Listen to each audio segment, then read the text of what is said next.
I mean, back in my day, she was known as Princess Toadstool, so the entire genre of Mario, the entire franchise has changed a lot since I was a kid. When I was a kid, it was, like I said, I feel like my webcam moved. Did my camera move on me? I don't know, maybe I'm just crazy. No, the entire genre has changed, guys. Genre, series, whatever. Maybe the light's too bright. Oh, that's what hang on, I know what it is. I know what it is.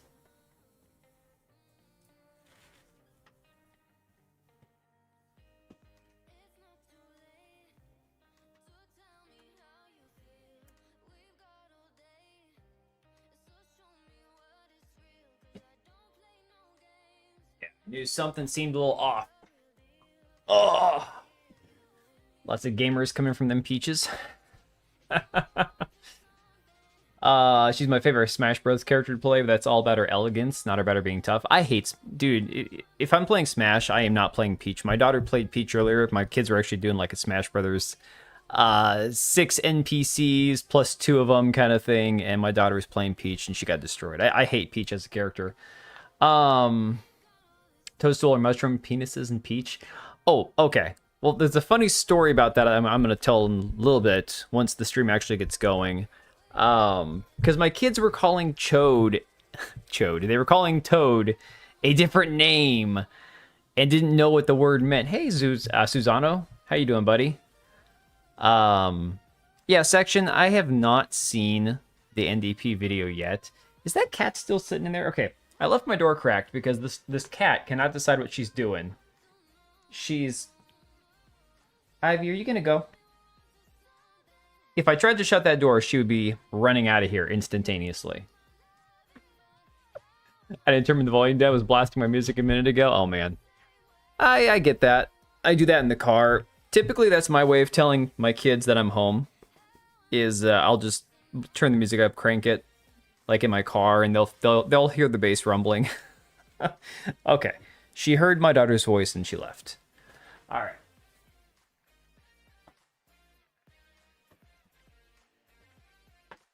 Now, one of them will be back at some point, I'm sure, before the night's over, scratching at the door. Yeah, the cat left. Wait. What did Section say? Every kid's franchise is actually degeneracy disguised? I don't know if every franchise. I don't know about that. That's maybe a bit extreme. So, Patriot, you can appreciate this. I've got Crimson Desert going on the background because I thought I'd have enough time to complete this quest before I got the stream going, and now I've got my freaking game sitting here paused because I'm like, I need to go turn in this bandit, because if I don't, I'm pretty sure that I will not get credit for it. Like, I'll have to start over if I'm not mistaken, right? I need to go drop off this bandit. I'm in an area I've never been in before. I climbed that really tall tower that's up where it's like really frosty and cold, right? And I was like, all right, well, let's see if we can get in here. And sure enough, I couldn't figure out a way in. Have to start if you leave him behind for a day. Oh my god. Yeah, no, I'm just gonna go turn him in and then we'll get the stream going. Hey, Joe Darkness. Yeah, I shouldn't have been messing around this game before the stream because I was like, I'll have enough time to go capture this one bandit and turn him in. No problem. And then it's like, no, that's not going to happen. Yeah, I've noticed a few times. I think it was when I was fighting the Reed Devil. I had to go back to an area, different area or whatever. No, I've got this dude who thinks he's a bear who was stealing honey I gotta go drop off.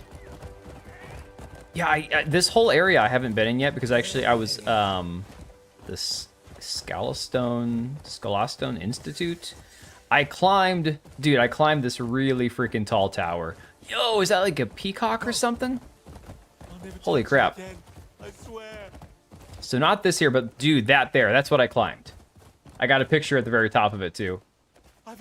Hate having to hunt the bounties from faraway cities, mostly because I hate traveling on a mount. Let me ask you a question. Is there any closer drop-off area, or is it always going to be that you have to ride all the way back to Hernan to drop them off?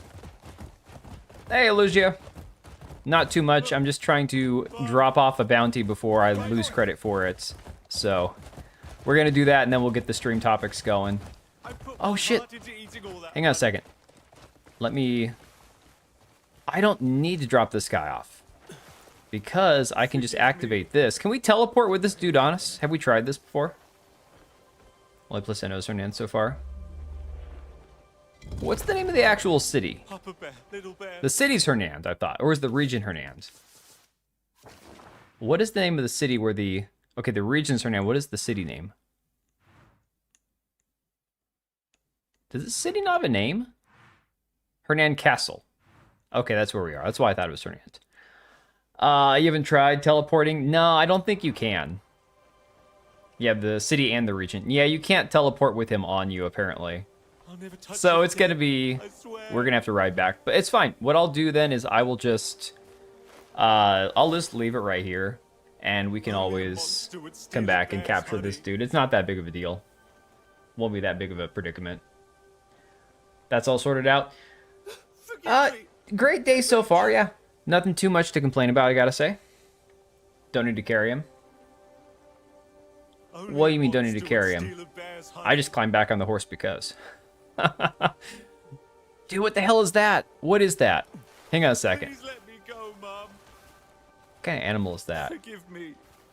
Tassi was nonstop playing. Oh, dude, I know. Actually, I've got Tassi's video queued up to watch. What kind of animal is this? Dude, why can't I pet him? Can I catch him? No, that's a cricket. I just caught a cricket. It won't even let me pet this guy. Thing is huge, man. Almost wish I wasn't spending all my funds on MLAI. It's a giant deer. That's the official name. Thing is a beast. Holy crap. All right, let's get off the game. Because this is not supposed to be a game stream. I had this running in the background. All right. I think it should have done enough saving after we got the... Yeah, we're good. All right. Yeah, so hopefully everyone's doing good. I know we just streamed on Monday, so only 2 days ago. We have got a bunch to go over. I've got a few videos I want to react to. New Laura Frier video on Marathon and Paul Tassi. So actually quite a bit of Marathon stuff, not necessarily related to Steam numbers or any of that kind of stuff. Got some bad news about an interview I had last week. I knew as soon as they asked the L1 support question. L1. L1. Why do I not know what that is? Still the first for me, so I wasn't sure what this is going to be. Oh, no, dude. This is going to be like regular, good old, you know, chatting stream. Oh, tech support. Gotcha. Okay. Mouse swapping. See, I am completely brain dead and oblivious when it comes to real life jobs, being self-employed or family employed my entire life, guys. All like the human resources shit people put up with, all that crazy jargon people are used to dealing with in like the tech world and stuff. None of that means anything to me because I've never experienced it for myself, which is a plus and a minus. It's a good thing and a bad thing for sure. All right. Let's go ahead and cover some of this stuff. Basically get to L6 or get out because you're not staying around, per those I knew. That term isn't a common term.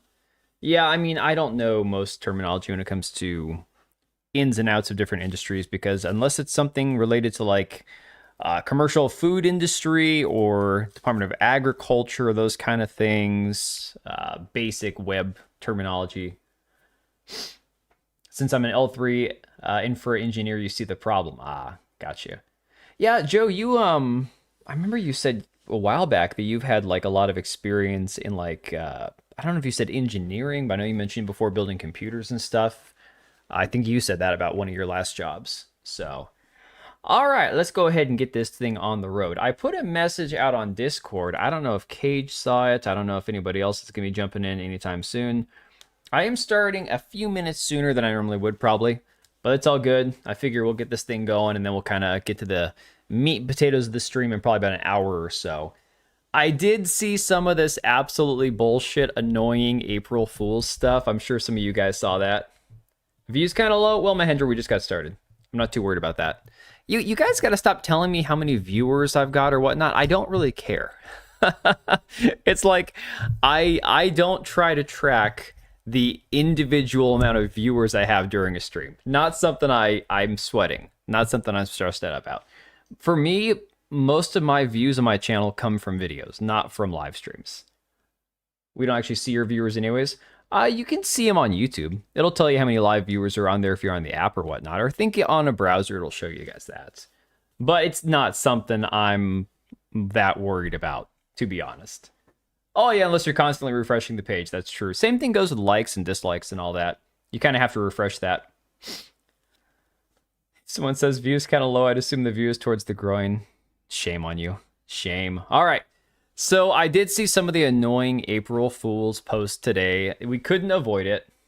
Ah, there he is. Someone summoned Il Vampiro Borracho. That would be me.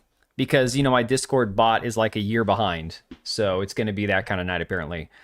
Hey, Equilibrium. So a lot of gay shit today. Dude, I don't know what's going on with my Kick moderation. Kick yeets, and I'm going to keep saying yeets until you guys put me in a retirement home. It destroys anything slightly edgy on my chat moderation. I have no idea why. Kick, I hate Kick. Like, let me be fair, I hate Kick, and I hate Twitch, and Rumble's not much better, except I can put my videos on Rumble, and Rumble, at least it's a somewhat viable alternative to YouTube to a certain degree. But I despise Kick. I don't know that for sure. YouTube just changed a bunch of stuff again, impacting the UI as well. Of course they did. Why wouldn't they? Yeah, Susano, I probably don't know all the ins and outs of all the updates to YouTube as well. So, time to kick. Okay, I have it. The only reason I still stream to Twitch and Kick is because I already made accounts on those sites several years ago. So for me personally, it's just one of those things. I'm already there. It's just, honestly, the one that's the most annoying is Rumble because it does the dynamic stream keys where every time I set up a stream, I have to go through the stream keys and the URL and everything, change it all out. And then Rumble, I have a hard time with the actual like sound alerts and all setting all that stuff up. A Pokemon-like RPG after that game. Yeah, it's called, help me out, guys. What's that game called? I can't remember. Oh, Rumble's a pain in the ass.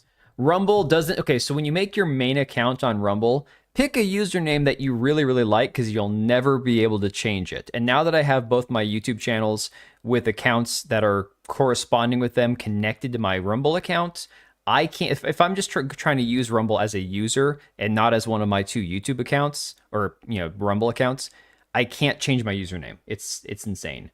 Guardians of Wild Sky, I don't think that's the one he's talking about. You get it because you stream in my off times? Oh, hell yeah, all right.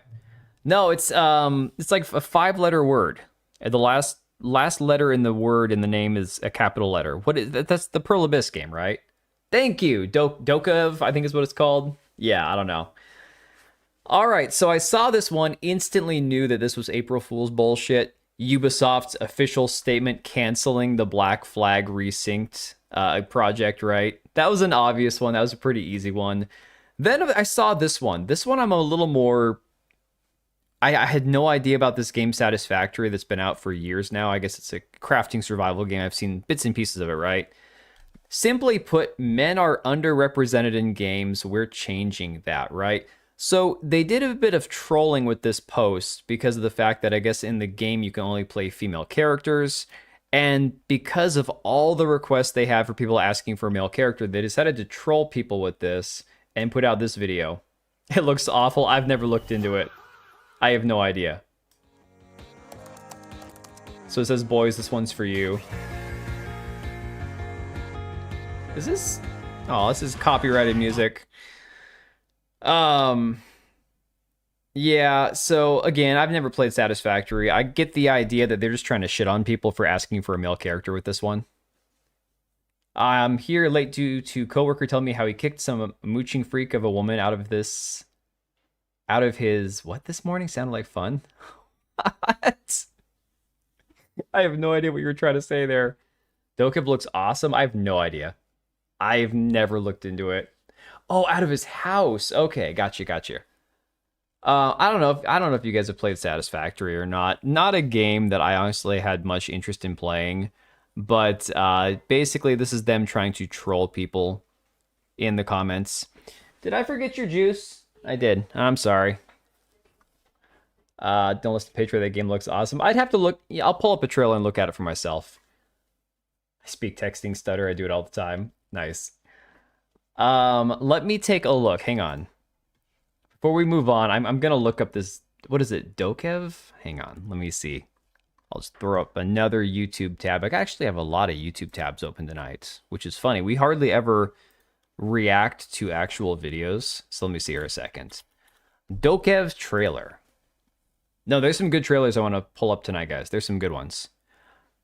I can already tell you I'm going to hate this. I'm sorry, Lugia. This does not look like... I don't think this looks like anything I want to play. This trailer's from 4 years ago. Is there a new trailer? Wait, seriously? There's nothing new about this game? Low level, low quality villainy, April Fools. Yeah. Dokev. Dokev, okay.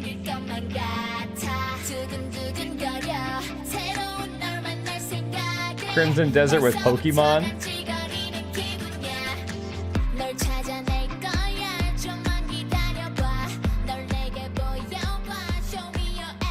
Oh, dude, I made sure, Sam, I made sure to skim. I didn't watch all of his video, but I kind of skimmed through his thoughts that he was putting out in the video because we're going to go through Paul's video. I'm not even clickbaiting with that. It seems to me that he is basically giving up on Marathon. Is what I'm taking away from his video. Patriot, yeah, that's my vibe right there. Exactly. A grown-up Pokemon game. Wait, isn't there a game that's like a grown-up Pokemon game that's out there that's coming out soon? There is. This is Dokev. It's by Pearl Abyss.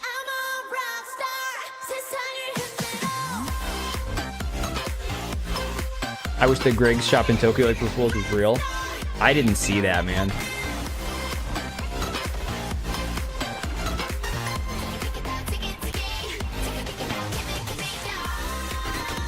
You know, I don't know, guys. This is not for me. Definitely not for me. Hey, Barbara Florence. I'm good. How are you doing?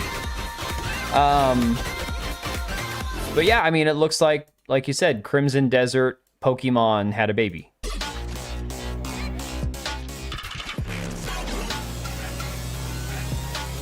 A little GTA vibe burning in there, too. Oh my god, everything looks so, like, miniature. What is going on? Holy crap, okay. I mean, the game will sell. People will buy it, especially after the success of Crimson Desert. I have no doubt about that. Definitely not for me, though. Like, I can't even sit through the entire video for that. That's just no way. Can't do it. It's going good, Barbara. Thanks. Appreciate you asking. Guardians of Wild Sky, I don't like where it's at right now. The camera was bad and didn't run well on my PC. I know, that's not the one. The one I'm thinking of isn't even out yet. It's by Game Freak, the makers of Pokemon. It's not a Pokemon game per se, but it has like the monsters and stuff in it. Yeah, for a kid-friendly game, it could definitely work. Exactly, DB.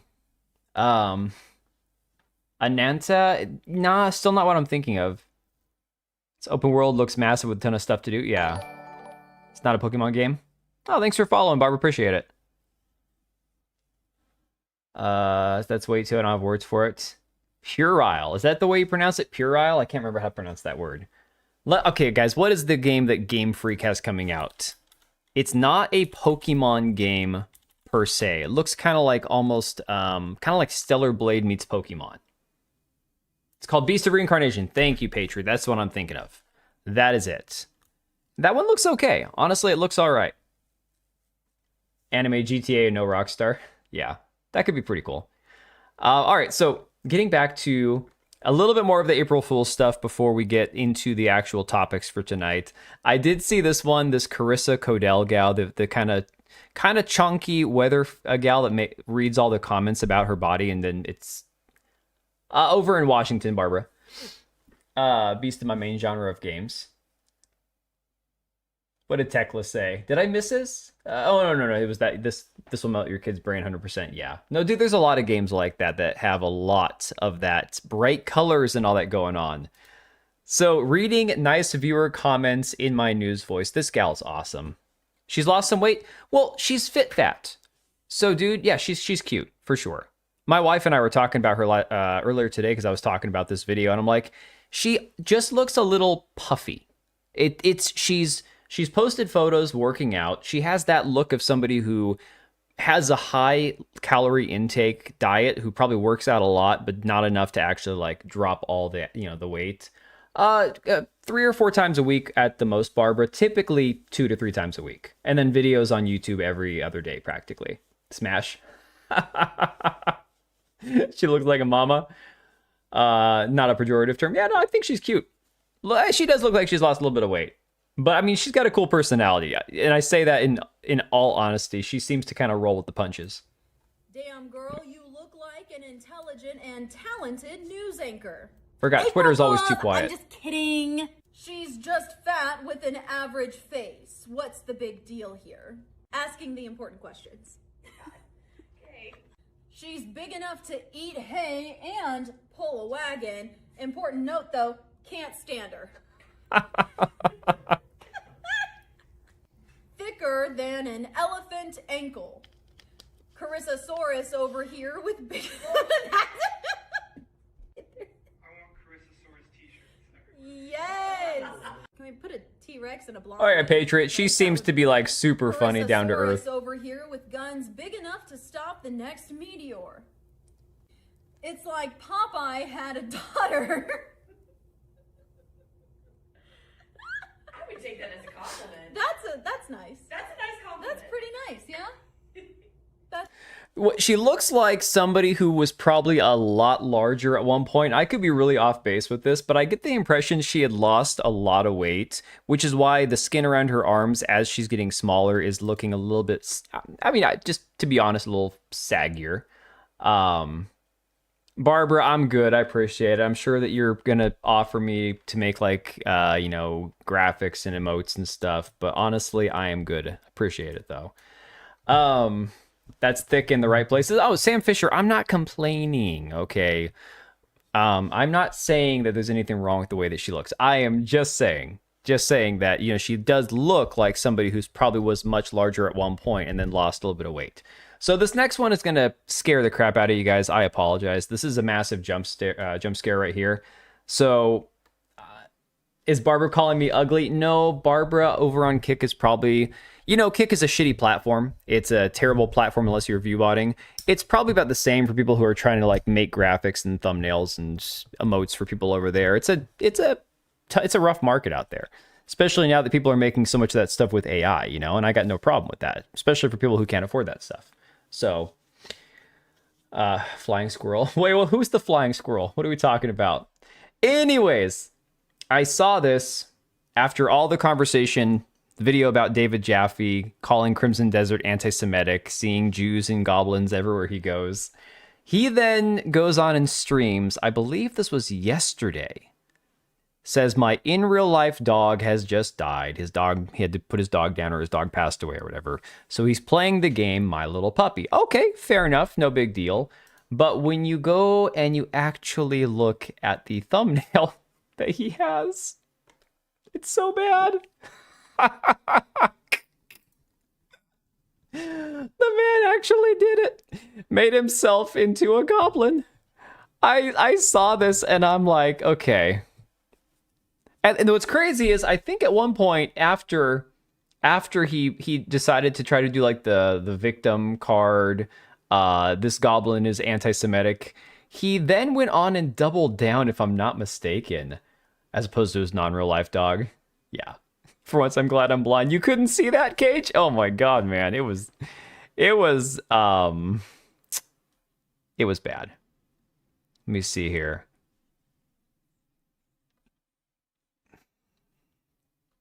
He did put out a different, or another follow-up or whatever.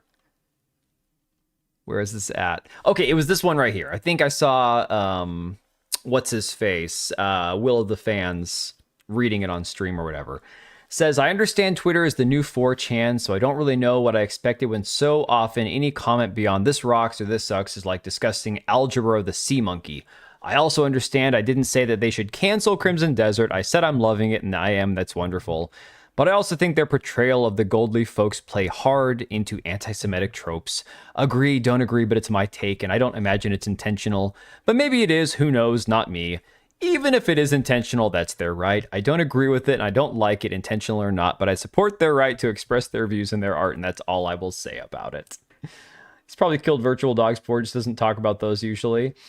He's like a black guy who calls everything racist. Yeah.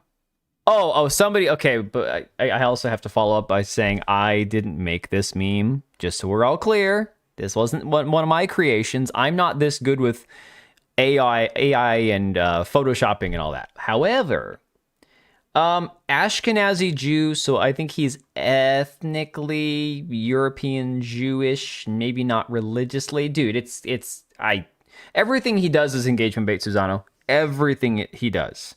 But then I saw somebody had put this out there of Jason Schreier. I'm like, okay, I'm just gonna throw this out there. I don't no context. So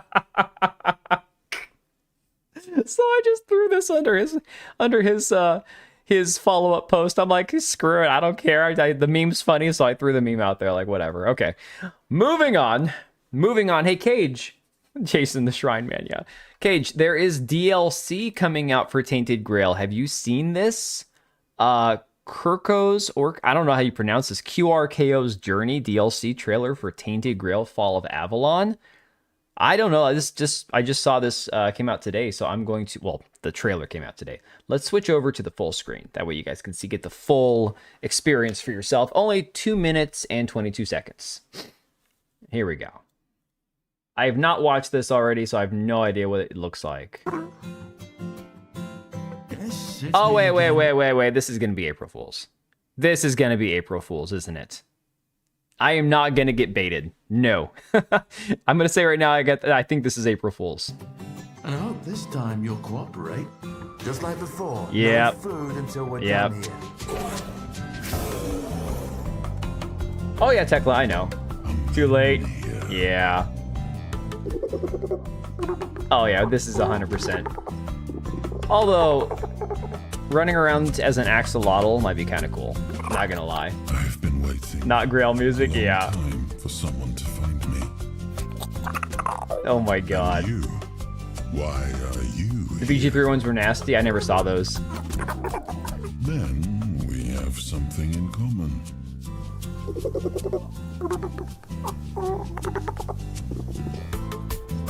All right, that thing's kind of adorable. You got baited by Games for News new controller. I didn't see that one. However, I'm really hoping this next one isn't bait, because yeah, Spyro vibes for sure. This is one that I saw, and then Cage shared it down on Discord. It's like he was reading my mind because I already had this bookmarked to pull up on stream.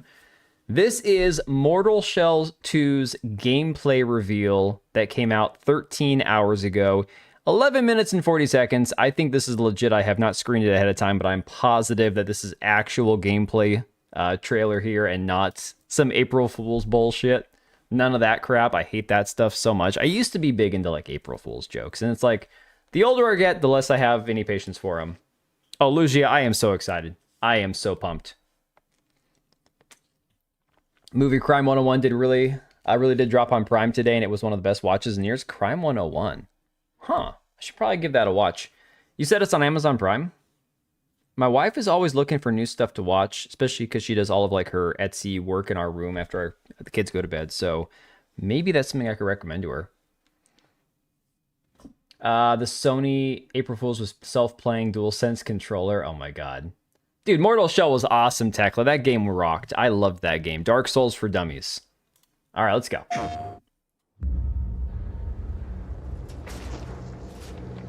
Never saw Swordfish. I'm going to give my hot take right now, okay? Here's my hot take. I loved everything about Mortal Shell. I loved that game. Fantastic game. Highly underrated. A lot of people slept on that game. Some people found it boring. A lot of people hated the fact it didn't have a map. Whatever, you know. All the common complaints you hear about like Souls games and shit. However, I am still having a hard time making myself want to play Lords of the Fallen. And we got Lords of the Fallen 2 coming out very soon here. Here's my hot take. as somebody who at some point will probably play both Mortal Shell 2 and Lords of the Fallen 2, I'm going to say right now that this game, hands down, is going to be the superior game between Lords of the Fallen and Mortal Shell. Just based on what I've experienced from my own playthrough the first game of Mortal Shell, and of course, not really digging my experience with Lords of the Fallen. So, oh, the roguelite DLC was, dude, that was awesome. I didn't play that as much. Dark Souls for Dummies. So the reason I called it that was because the saving grace of Mortal Shell in the game that makes it not as miserable as your traditional Souls game is the fact that you can harden your character, which gives you a temporary moment of invincibility. So you can actually use that to time your counterattacks and everything else. Mortal Shell treats combat a little differently than Dark Souls, where with Dark Souls, everything is a dodge or a parry. You kind of give yourself a split second of breathing room in Mortal Shell. That's why I called it Dark Souls for Dummies back years ago. However, it's still a tough game. It's not an easy game by any stretch of the imagination. It's just not as brutal as Dark Souls. So that's kind of my take on that.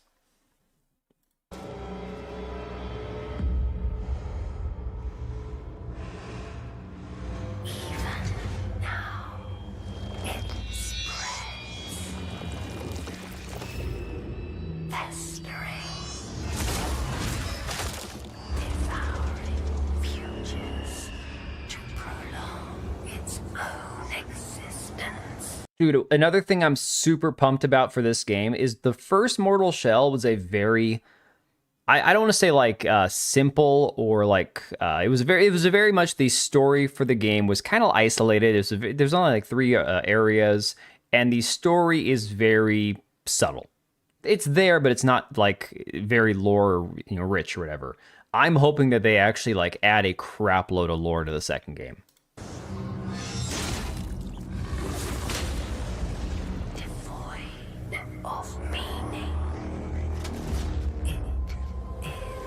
Dude, everything in this game looks so good. That's why she made you. To tread the unfound path. This foul passenger, he's the... Yo, look at the ass on this character. I saw this earlier. I think this is a female shell that you can use. Look at the thighs and the buttocks on that one. Holy crap. In your mother's heart, you must become the cure. Dude, Tekla, listen, it sounds like it.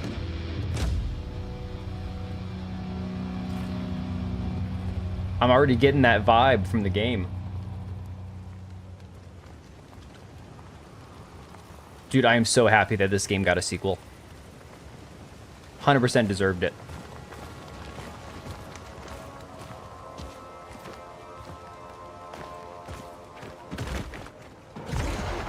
And it still looks like the first game, just more detailed. It doesn't just look like generic UE5 slop, Yeah, y'all know I'm playing this day one. 1000%. Yeah, dude, this is a full gameplay trailer. Oh my god, I'm so happy that they have that weapon from the first game still. Did they call it a ballista? I think they did. Well, Sam, did you play the first game? Because there's like 4 or 5 different shells that you can inhabit that all have different play styles. Different, different effects, different combos, different types of weaponry and all that. Oh my god, go back and play Mortal Shell. The game is awesome. It's really good. No, first Berserker, I think I was probably about 30% of the way through the game. I'm halfway through Black Myth Wukong. I'm like 30% through first Berserker. Those are games I'm going to go back and revisit at some other points. I will get around to beating them eventually. Have 2 versions? I don't... 2 versions? You mean like a deluxe edition? I don't know. Yeah, and it wasn't for any problem with first Berserker being a bad game. I just didn't want to take the time to getting around to finishing it. Oh my god, what the hell is that? Oh my god. Yeah, dude, the first game is super cheap. It's even, I think it's on Game Pass if you have Game Pass. You. Yo, the merchant from the first game. Can you aid me? I've been waylaid. Leave me. It's my companion. A feline. He's gone. Oh, his cat's dead. Will you look for him? Oh, no, his cat's just missing. Okay. It's an endless... But see, Mortal Shell's not really... It's a Souls game, but it's... I don't know. I think I can go back to... Dude, Mike, there's like 8 or 9 different shells in this game. Yo, fucking goat! Oh my god. Playing a sheep. Looking for his cat. Dude, this is like John Wick meets Mortal Shell. If he's been harmed, I don't know what I'd do. He's licking his balls. Keep an eye out, please. Well, I mean, Mortal Shell is, I would say, it's Souls adjacent. It's just not a Souls type game. Oh my god, look, that is so sick. Harbinger. You know, once I thought I'd find the eggs, the ova. It's Carl looking for a donut. On my own, but few. Yeah, Berserker's not a Souls game, but this one, like I said, Mortal Shell, Dark Souls for dummies. Guarded.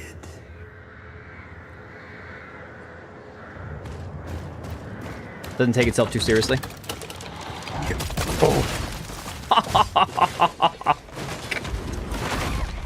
Yeah, I love that they still have some of the enemies from the first game. That is so cool. I hate that when games like have a sequel or a follow-up and everything's different. Nothing is the same at all. Like, it's fine if you add new enemies, but you gotta actually, you know, keep some of the originality.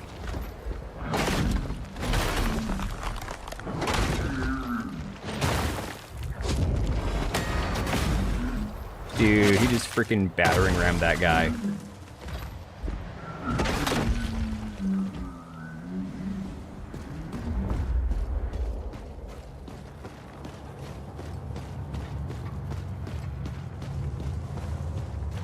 This is freaking... I mean, this game is stunning, man.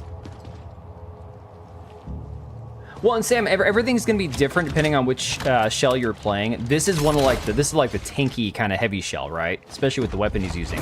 There's gonna be lighter ones that have like dual wielding weapons, more stealth. Obviously, we saw some stealth at the beginning.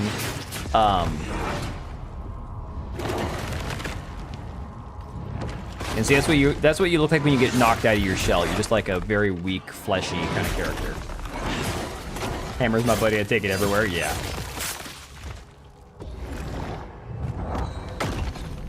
Oh, this is Aerodrome from the first game. Yeah, the same shell. There are jokes in the game, which I can't really say about Dark Souls and its characters. I don't remember any jokes. Maybe I just kind of missed them at the time. The games have no personality? I don't know about that. I think Dark Souls games have a certain type of personality, but it's definitely...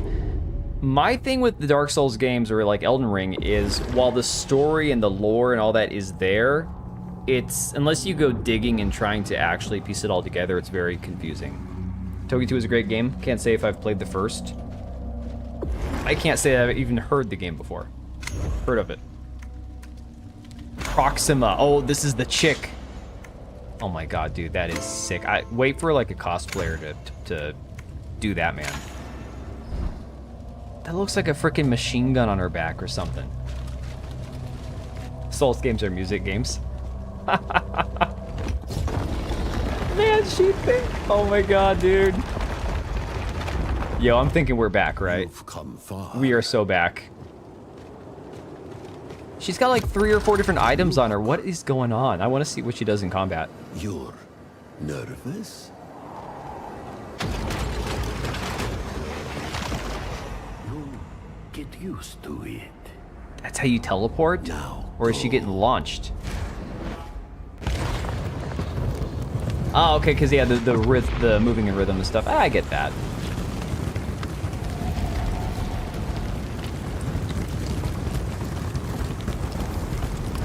Dude, Hellsinger was a good rhythm game. That game was fun. That armor is sick.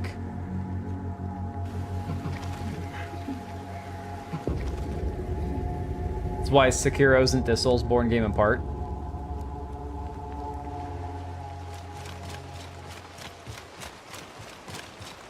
I have never played Dark Souls 1. Yes.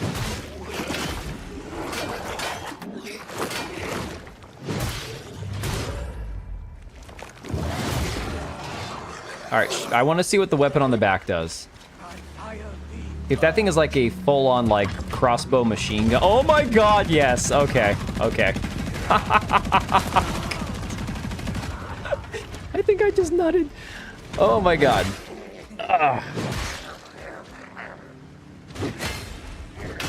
Y'all, I'm playing this day one. 1000%. I will never finish another game until I finish this one. Oh my god, dude. I don't know what I was saying, to be honest. I wasn't expecting the gameplay trailer to look this good, okay? I'm not even kidding. And what a palate cleanser after playing X-Photo a couple weeks ago, guys. No, the desk wouldn't lift, but it might have bounced around a little bit. It's a little wobbly. It's a cheap desk.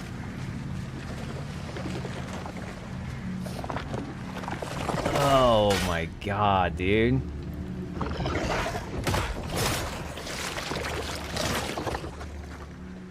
It's a nasty bugger. I'm not soy jacking. This is not soy. Okay.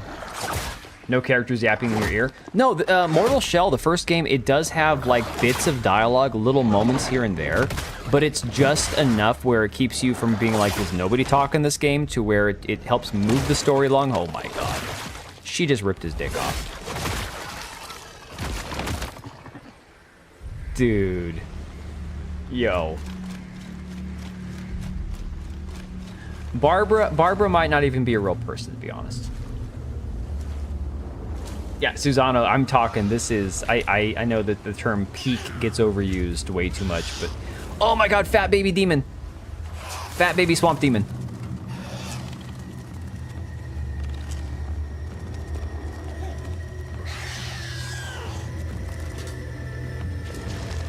Yeah, no, Susano, exactly. That's 100% it. This looks like the wheelchair chick from the No Kings protest the other day.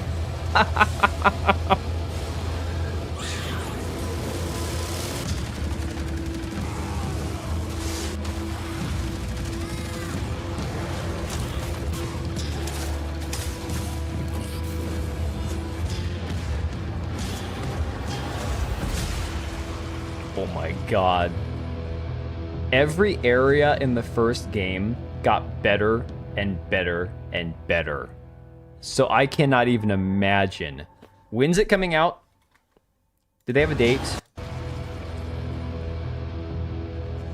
Yeah, Susano, 1000%. Doesn't have a date. Wishlist now. I'm so hyped right now. Oh my god. That, yeah. All right, 10 out of 10. Game of the year right there. Only PS5? No, it's going to be on, I think it's on Steam as well. Let me double check. Let me go to Steam and see. That's all it said, 2026. I'm pretty sure that the initial announcement for the game said that it was going to be on PC as well. And if not day one, it'll be on PC. Oh yeah, they've already got a store listing for Mortal Shell 2. Yeah. Just says release date 2026. Yeah, no, we are good. It's coming out at some point, 2026. So I'm hyped. I'm gonna do the goblin thing and like rub my little hands together. No worries, Patriot. Have a good night, dude. Get some rest. Yeah, Sam, honestly, and although the second game is probably gonna have more to it than the first game, obviously more shells, more types of weapons, more combat, more everything.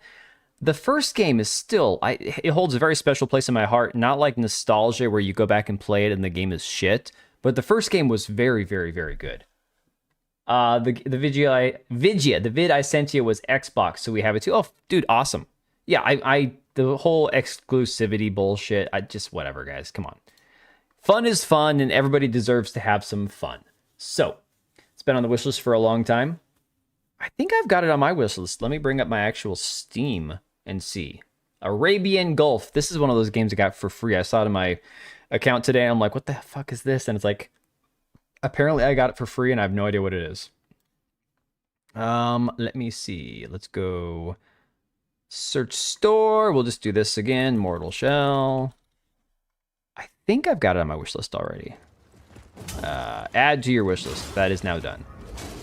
That's all done. Good, good, good, good. All right. I'm so jacked right now. It's not even funny. Like, I am beyond hyped. I don't get excited very easily anymore, guys, about games. And that one right now, I'm so, like, we are so back. It's not even funny. All right. So, a lot of hot takes about Super Mario Galaxy. No, it didn't just show up randomly. It's one of those ones that was some news article I read said, oh yeah, and this game is free right now on Steam, so I just went ahead and added to library. No worries, Susano. Heard that the free games on Steam are also spyware. Y'all are thinking the same thing. Don't worry, I'm not going to install the game. It looks like garbage and all the reviews are terrible.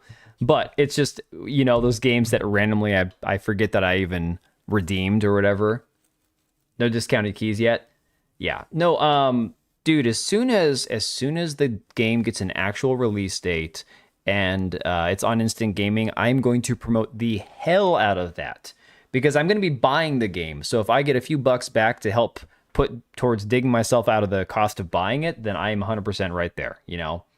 Yeah, Cage, dude, honestly, I am so excited. Like, that right now just made my entire week. Like, so good. All right, so Super Mario Galaxy movie, a lot of hot takes, a lot of opinions.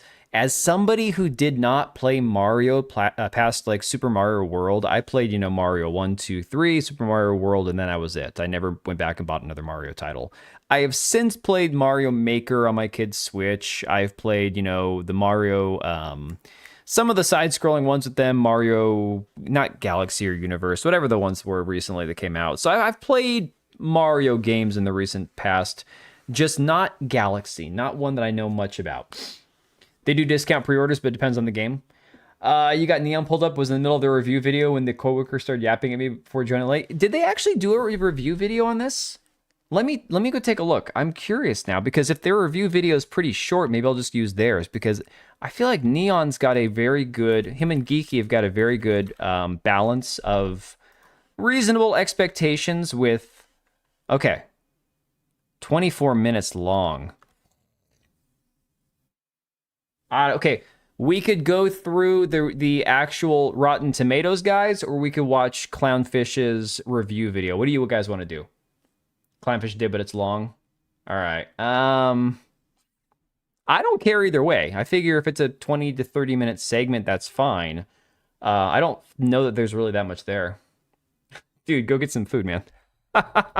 If I forgot to eat, I'd be so bitchy. Oh my God, because of my metabolism burning everything that, you know, enters my body immediately, I get hangry. I get like angry. I'd rather watch Clownfish on my own, same. All right, cool. I don't know about the Mario movie. First movie was okay. They made Mario have daddy issues and Princess Peach is in the friend zone. Dude, so the first Mario movie I thought was exactly the way it needed to be. As a movie, maybe like a 7.5 out of 10. For being a Mario movie that just needed to scratch that itch of nostalgia and everything, I thought it was awesome. I thought it was great. Love them, but they do tend to ramble on. That does happen. Jeremy Johns pretty much said it's empty fluff, which is that what the Dunderhead said about the first one. Johns is not a Dunderhead. Huh. Well, that's interesting, Visser, because, yeah, I mean, a lot of people... I saw Kada said that he hated the movie, and he loved the first one. So we're going to get a lot of different takes on this. So, okay, let's just go ahead, and we will pull up a couple of different things to look at. So, Neon said, Super Mario Galaxy is a lot of fun. You'll appreciate it more if you played the games. Obviously, I think that's kind of a no-brainer. The first movie was kind of the same way. A lot of Easter eggs, some very unexpected. Couldn't get to the first one, kept falling asleep halfway in. It's not a deep movie, man. It's not a complicated film. It's very much a, I don't know, it's Mario and Luigi getting sucked down a pipe and they have to save the princess. It is what it is, right? IGN, for what it's worth, we're going to watch their little 60-second short review of Super Mario Galaxy. I want to use IGN because they always tend to have the worst takes, so we can kind of balance it out with what Clownfish TV said here. Okay is the best word I can think of to describe both the quality of this film and my reaction to all the choices they made while making it. Here's a few reasons why I gave the Super Mario Galaxy movie a 6. There were a handful of moments that had me Not a saying, 7. "Oh, hey, look, it's that guy. I remember beating that level when I was a kid, out loud, in the theater." So, that level of this video game adaptation is cleared. Job well done. But the princess of making a truly good movie is in another castle. There is a plot, sure, but with so many characters stuffed into the film, there's no time for you to care about any of them. It's a double-edged sword. On the one hand, all of those Mario references are exactly what the movie needs, but on the other hand, there's no focus to them, and it affects the story as well. It gives the impression that sequences were reverse engineered to fit the references in, as opposed to figuring out how to get the references to work organically in a story. Exactly, you cracked me up. Oh my god. Visually, it all looks fantastic, and the action sequences are very well done, but when it comes to balancing the expansion of the Mario world with a decent story, filmmakers seem to have opted for the former. Will you be watching the Super Mario Galaxy movie? Let us know. So, okay. My take. Apparently, I just uploaded. Did it just give you a notification? That wouldn't surprise me, man. Brothers get sucked for a girl. Oh my god. I for one love IGN. Well, you might be the only one, Susano. So, kind of because of a Humble Bundle. Humble Bundle does have some good deals, but it's got to be on games that are worth buying. Because I did one Humble Bundle one time, and it's like a bunch of games I'll probably never play. If you currently look at, let's refresh this, and sometimes Rotten Tomatoes tries to block your pop-up blocker. Currently sitting at 42% for the critics on 111 reviews and 91% for the fans. Okay.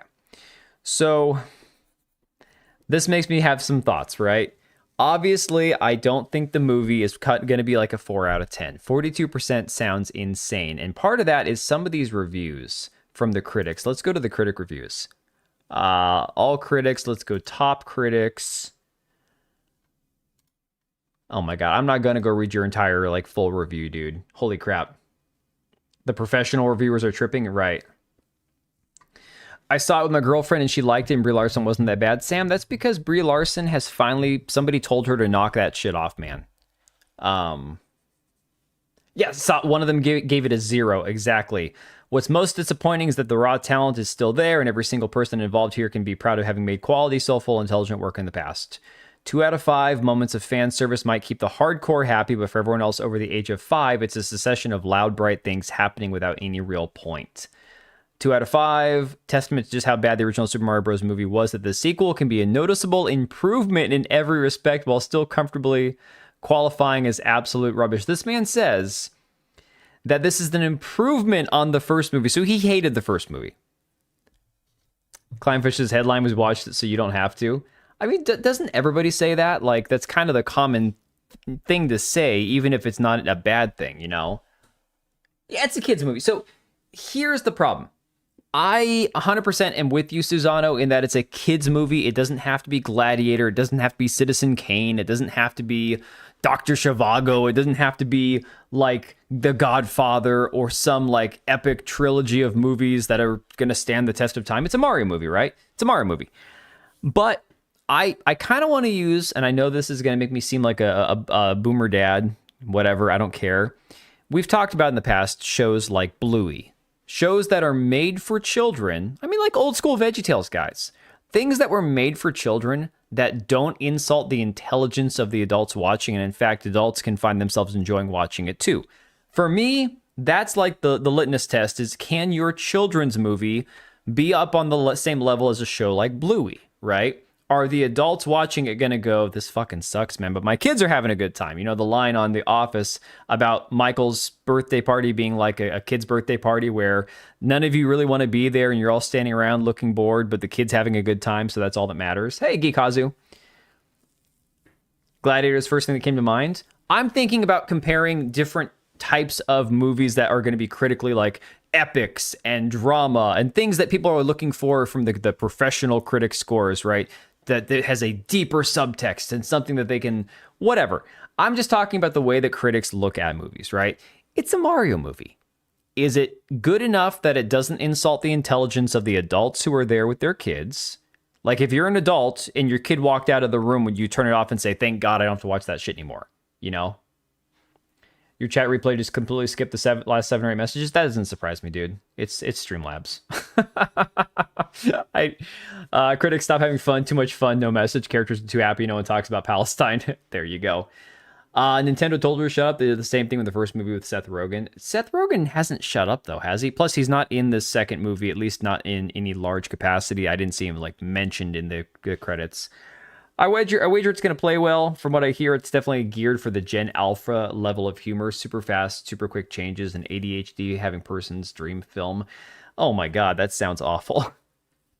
So yeah, it's the breakneck pacing and incessant noise can't compensate for the lack of narrative momentum or heart. Here's a 3 out of 5. Vivid worlds, memorable characters, silly laughs. Mario Galaxy movie is not deep, but it's made with love and it hits the spot. And even that's only a 6 out of 10. That's bad.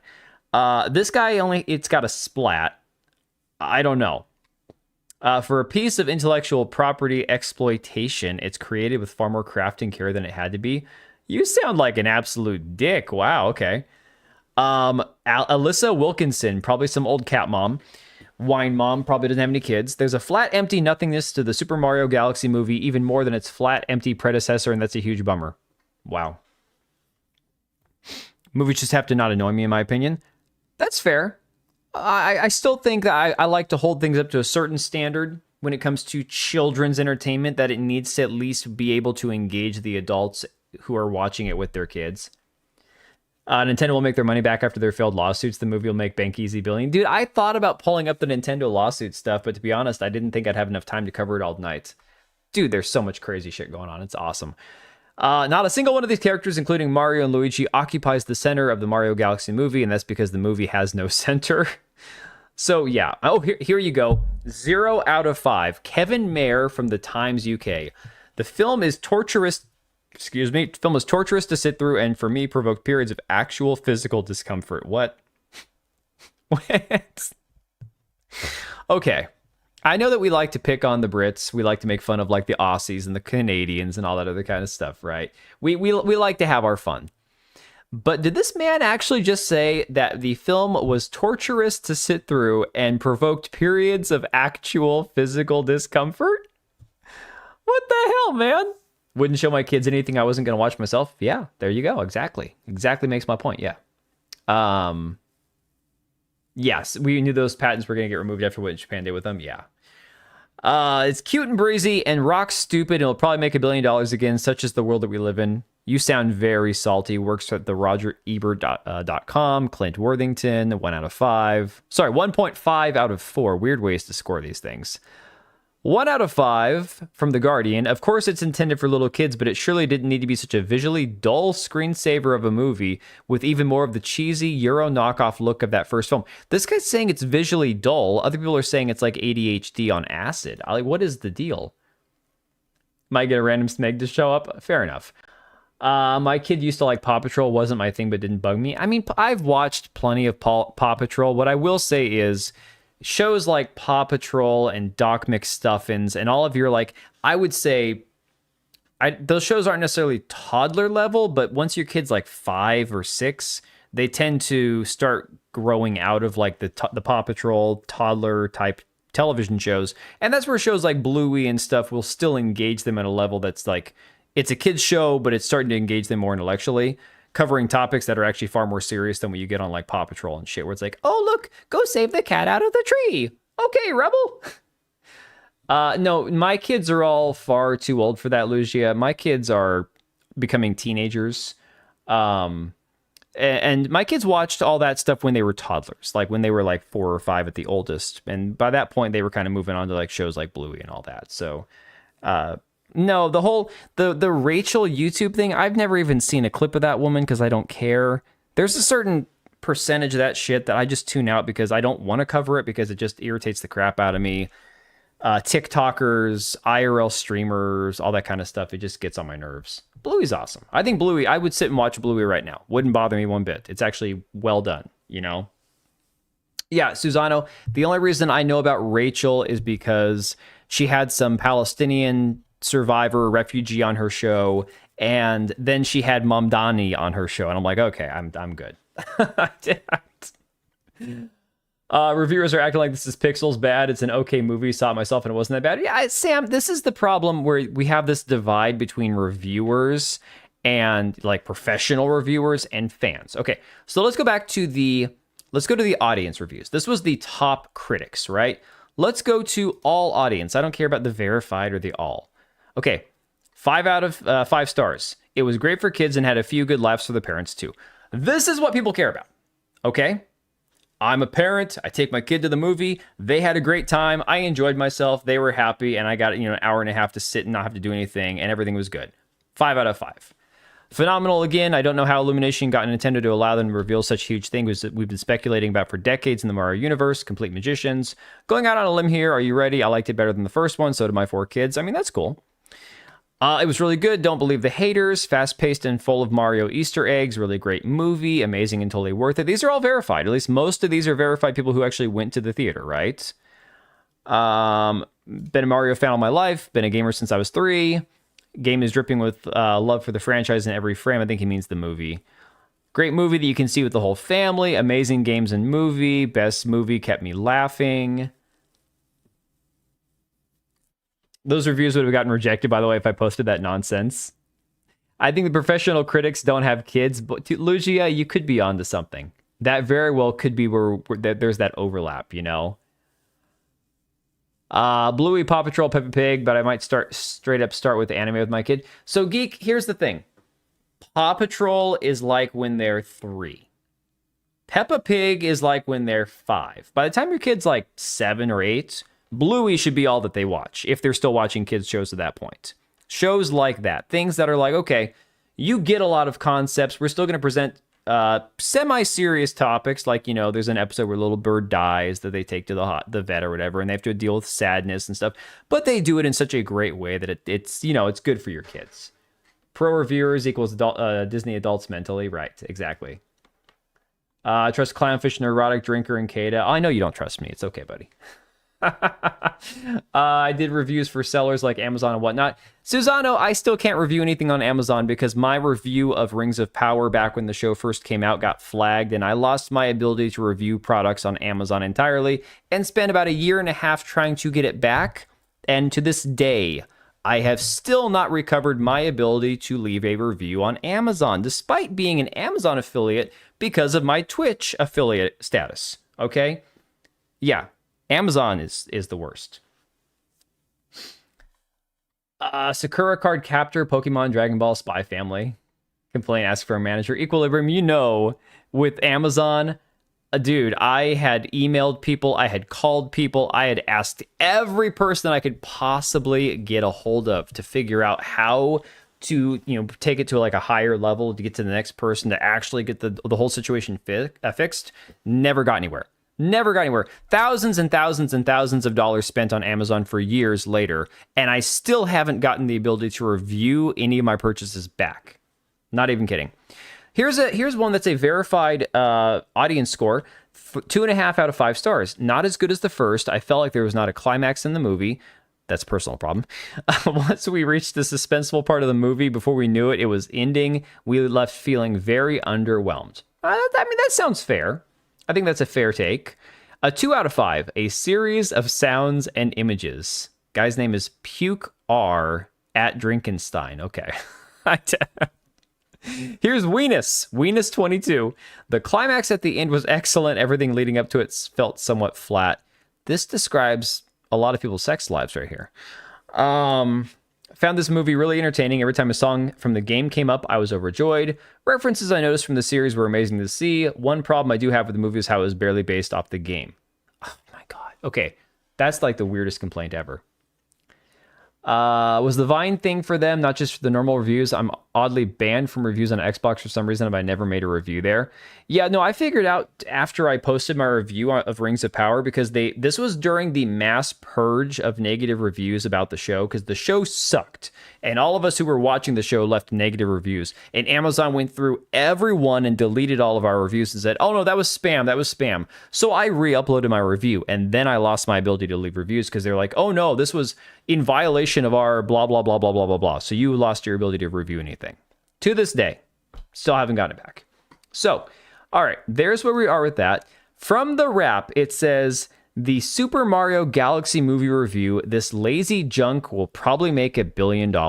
The latest animated Super Mario Bros. Movie has no imagination, barely tells a story, and wastes everyone's time. From William Bibiani. Oh, yeah, okay. This man looks like he's probably like a Reddit moderator. Former Reddit moderator, part-time Reddit moderator. So, okay, all right. We'll see what his words are about this. I mean to say that most of these reviews are forever children of Nintendo? Probably not. Dude, I think that there's a healthy balance that can be struck between people who are glazing this movie simply because it has the Mario name attached to it, and people who are shitting on it because they're looking for something insanely, like deep, right? Childless adult. Says, the Mario Galaxy movie brings to mind the words of F. Scott Fitzgerald, who wrote, the test of a first-rate intelligence is the ability to hold two opposed ideas in the mind at the same time and still retain the ability to function. On that note, I invite you to consider that the movie has a lot of things going for it. It's pretty, it's respectful of the characters and their universe, and will almost certainly make another $1 billion. All these things are, I believe, quite true. None of these things prevent it from also being terrible. It looks just, like a chunkier you. Yeah, okay. Hey, Korean Cowboy. Insanely deep, yes. James Lipton is cool if you're talking about the teacher. Lipton, why do I know that name? Oh my god. So, when Smeg gets here, if Smeg shows up, I want to talk about the quartering for a brief second, because, oh my god, Kino Casino has been destroying that man. Like, his entire legacy is ruined. And the craziest part about it is that he's actually friends with one of these chicks that was part of the sex cult that got broken up in Hollywood, that also knew James Lindsay and Jack Posobiec, and they all covered for this chick. Crazy shit, like Epstein type stuff. Absolutely nuts. Hey, Fire Scream. The actress studio and whatnot, likely? What are we talking about? I know something, didn't they say the same thing on the Minecraft movie? Well, Lugia, from what I saw of the Minecraft movie and what I heard from my kids, it was not good. The Minecraft movie looked god-awful. It looked wretched. I don't understand anybody who wants to watch a movie with Jason Momoa or Jack Black or The Rock or any of these retards in it. And then the movie came out and my kids were like, yeah, it wasn't good. He says here, the Super Mario Galaxy movie is like Mario Bros. Movie before it, added from a series of Nintendo video games, old and new, and like many feature-length advertisements disguising themselves as movies, is superficially appealing. The world of Mario Brothers has been fine-tuned in one game after another into an impossibly colorful, friendly, iconic world with appealing designs, memorable music, and pleasing sound effects. Simply visiting the world of Mario is enough, at least momentarily, to bring a smile to one's face. So yeah, the movie's pretty. We don't need pretty. We have pretty. We can access the world of Mario whenever we want through games and cartoons and action figures. The movie has the word movie in the title, and that's where it wets the bed. It's a cinematic adaptation and is entirely concerned with showing us things we've already seen with as little drama or comedy or suspense or innovation as possible. Host the Actors Studio. I don't know. I have no idea who that is, guys. I don't know. I'd probably recognize him, but I don't know. Why are PC prices so high? Cheap gas prices compared to Europe and cheap tech. Okay, Fire Scream depends on where in the US. My current price, okay, my wife to fill up our Kia, our little Kia Sportage, the other day spent like $68 at the pump to fill it up. Okay. I'll know exactly who he is once I see him, probably. I imagine I would. Hang on, I'm gonna Google this guy. James Lipton. Who is this? Yo, I'm so hyped about Mortal Shell 2. Oh my god, I'm so excited. James Lipton. Oh yeah, I know that guy. American writer and actor. Oh, yeah, I've seen him in some stuff. Huh. Yeah.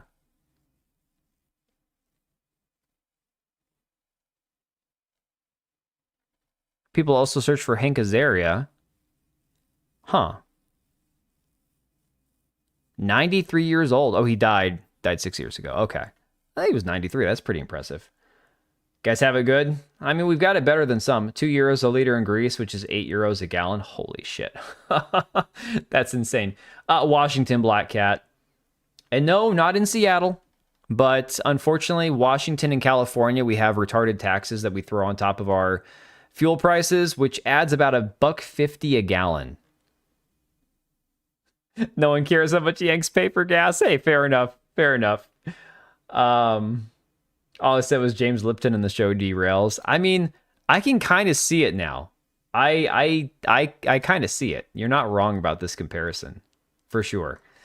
Doesn't have a plot, has a setup, and it just keeps going. Suffice it to say that at the end of the Mario Bros. Movie, the world was saved, and Bowser was shrunk down and imprisoned, and an intermediate amount of time has passed, and now Bowser Jr. has come to his rescue, his dad. He's also kidnapped Rosalina, who lives in outer space, blah, blah, blah. You know, I mean, I get it, guys. It's probably not the most complex of storytelling, but in another stream, the only positive of living in Greece is that it's a beautiful country and the free healthcare. The rest is just no. Yeah, but Fire Scream, I could say the same thing about the scenery, about the environment of living in Washington. Part of the reason that I would hate to move out of this state is because everything is so beautiful here. Like, I've been to different parts of the country, and sure, if you go like East Coast, maybe like the Massachusetts, like Boston, Virginia area, I'm somewhere over that direction, you'll find areas that have forest and trees and ocean and lakes and all this stuff. But in between the West and the East Coast, there's a lot of flat brown, you know. I've flown over a lot of it. Arizona's a great state. I would live there in a heartbeat, except it's hot as hell, and there's so much brown, you know. Filled with wackos? No. It's like any other Democrat, like blue state. If you stay out of the large cities, it's like any other state. If you inhabit the cities, if you spend time around the cities, yeah. The problem is that they make the laws that affect the rest of the state. But like one of the sheriffs here in this state, in one of the bigger counties, he's like, I'm not enforcing this shit. Guys, do what you want, you know. California's ghetto sometimes, but parts of California are also nice. Northern California is a lot better than Southern California. You know, Southern California is where I'm originally from, and that place is a shithole. Like, I was born in Hemet, where the Church of Scientology is founded, guys. Full of browns. Oh my god, keep in mind I can't talk about Microsoft or Nvidia in bad light. Contracts. Oh, sure. No, I got that, Susano. I know. Families from the Bay Area. Oh, nice. And I don't live in the cities, and our police do their job. Right, so in terms of that, living in Washington, I live in a safe area. People are generally friendly. Crime is relatively low compared to the rest of the country and the rest of the state, for that matter. But we still have to deal with things like retarded gun laws, restrictions, the extra taxes. Washington State, after not having income tax for forever, finally decided to put through a state income tax for the millionaires. The problem is it's not just going to stay on the millionaires. They're going to keep reducing it to down like, well, if you make too much money, you're going to end up paying the income tax as well. So I heard the taxes in Democrat states are insane. They can be. They can be. Yeah, it depends on the state, and it depends on a lot of different factors. But yes, for example, like I was saying about gas taxes, California and Washington, I'm paying $1.50 more a gallon than my brother in Wisconsin. Actually, I'm probably paying like $2 more than my brother in Wisconsin per gallon because of the extra taxes on gasoline in this state. You know? Getting around $6,000 a year in taxes and fees in Colorado, and I don't work. Damn. Yeah, Colorado's another one. So on this half of the country, Colorado, California, Washington, 3 of the biggest like Democrat states that exist. Oregon too, but Oregon's got a lot of like people who just do whatever the fuck they want because it's in the middle of nowhere. Like you got, you know, California and Washington are both really prominent, a lot of like high population, a lot of tech and jobs and all that kind of stuff. And Oregon's just kind of like situated between like, yeah, we're hippies, we're liberals, we're freaks, but we also have got a lot of gun-toting, like, people that live in the hills that'll skin you alive if you go on their property. So just basically drive through Oregon if you got to go from one to the other. Fire Scream, I would say the same thing, but also I'd say the same thing about Arizona. Arizona, Idaho, there are parts of different states that are exactly the same, you know, good times. But I know people in Texas. Texas is a good state too. Half my life in San Diego. Again, if you're going to live in California, San Diego is a nice place to live. At least it used to be. So, that being said, I think I've got, I don't know if you guys want to suffer through a moist critical video. 9 minutes and 42 seconds about the Mario movie. I think we're good. I think we've basically, we've kind of covered everything we need to about the Mario movie at this point. I think we've kind of come to the conclusion that critics are going to hate it. Fans that are like super fans are going to love it. And everyone else in between is going to be like either, yeah, it's okay, or it's not terrible, you know? Clerk at the gas station referred to the Puget Sound as the Puget Noise because he thought that's what it was called. God, that better be a joke. My brothers live in Oregon. I mean, Oregon's not bad. It's just that if you don't live in the city, with like Portland, which is a hellhole, it's basically everything in Oregon is you either live like towards the coast and it's really remote, or you live in like the hills and it's just like, yeah, movie's safe for kids, enough said, basically.